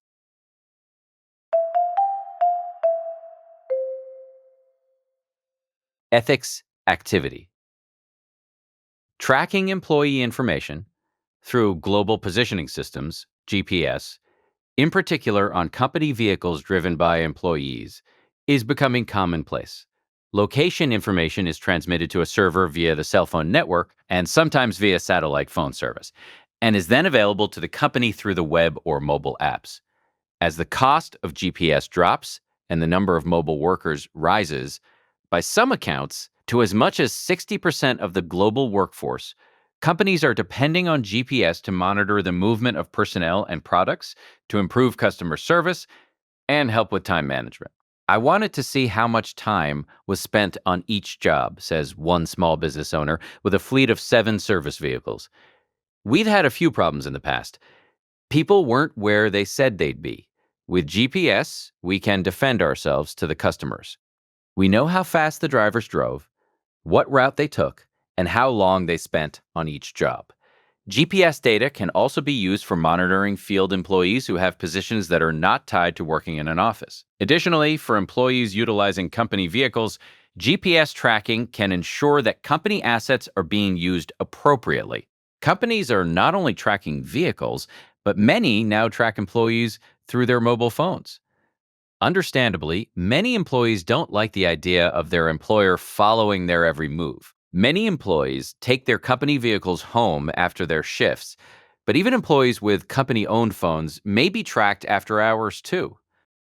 Surveys show that many GPS-tracked employees have serious concerns about after-hours tracking, micromanagement, and privacy. Courts continue to uphold monitoring and tracking efforts of employers for their employees during their work hours. In general, there is no expectation of privacy, and monitoring is permissible as long as the company presents a legitimate business reason for doing so. Using a web search tool, locate articles about this topic and then write responses to the following questions. Be sure to support your arguments and cite your sources. Ethical dilemma. Do GPS devices constitute an invasion of employee privacy? Are there guidelines companies can develop for appropriate GPS use?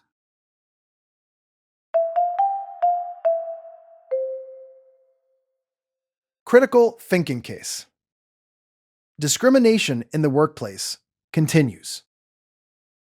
Although we live in enlightened times, recent data show that over 90% of workers in the US have experienced workplace discrimination.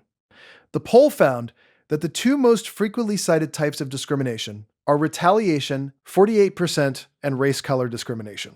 42% also mentioned were age, disability, sexual orientation, and religion. Work areas susceptible to discrimination are promotion and pay, and recruitment and hiring processes. Wage discrimination and sexual harassment are 2 big battles women continue to fight. Thanks to Harvey Weinstein, the topic of sexual harassment was brought into the spotlight, setting off a call to action as women around the world reacted with their number Me Too stories. As the movement progressed from Hollywood to media companies to Capitol Hill and finally into corporate America, the topic has developed a platform. From the boardroom to the factory floor, women who have been sexually harassed share their stories. As companies rushed to put zero-tolerance policies into place and issue new training requirements, lawsuits and class action cases were settled more quickly, some very publicly. In 2025, KFC was ordered to compensate 2 employees at an Orlando location for EEOC charges related to a sexually hostile work environment and retaliation as one of the employees was fired. A new regulation that went in effect in 2018 was designed to combat the wage gap between men and women. The revised EEO-1 would have gone into effect March 31st, 2018, and required companies with 100 or more employees and federal contractors with 50 or more employees to report W-2 wage information and total hours worked for all employees. The EEO-1 form already requires employers to report data on race/ethnicity and sex gender. The Office of Management and Budget, EMEB, initiated a review and immediate stay to the US EEOC in accordance with its authority under the Paperwork Reduction Act, PRA, reversing the regulation that had been revised on September 29, 2016. Pay equity advocates who had supported expanded pay data reporting were critical of the suspension. We see through the Trump administration's call to halt the equal pay rule that requires employers to collect and submit pay data by gender, race, and ethnicity to the government, said Fatima Gosgraves, president and CEO of the National Women's Law Center in Washington, D.C. Make no mistake, it's an all-out attack on equal pay. It sends a clear message to employers. If you want to ignore pay inequities and sweep them under the rug, this administration has your back. How important is equal pay?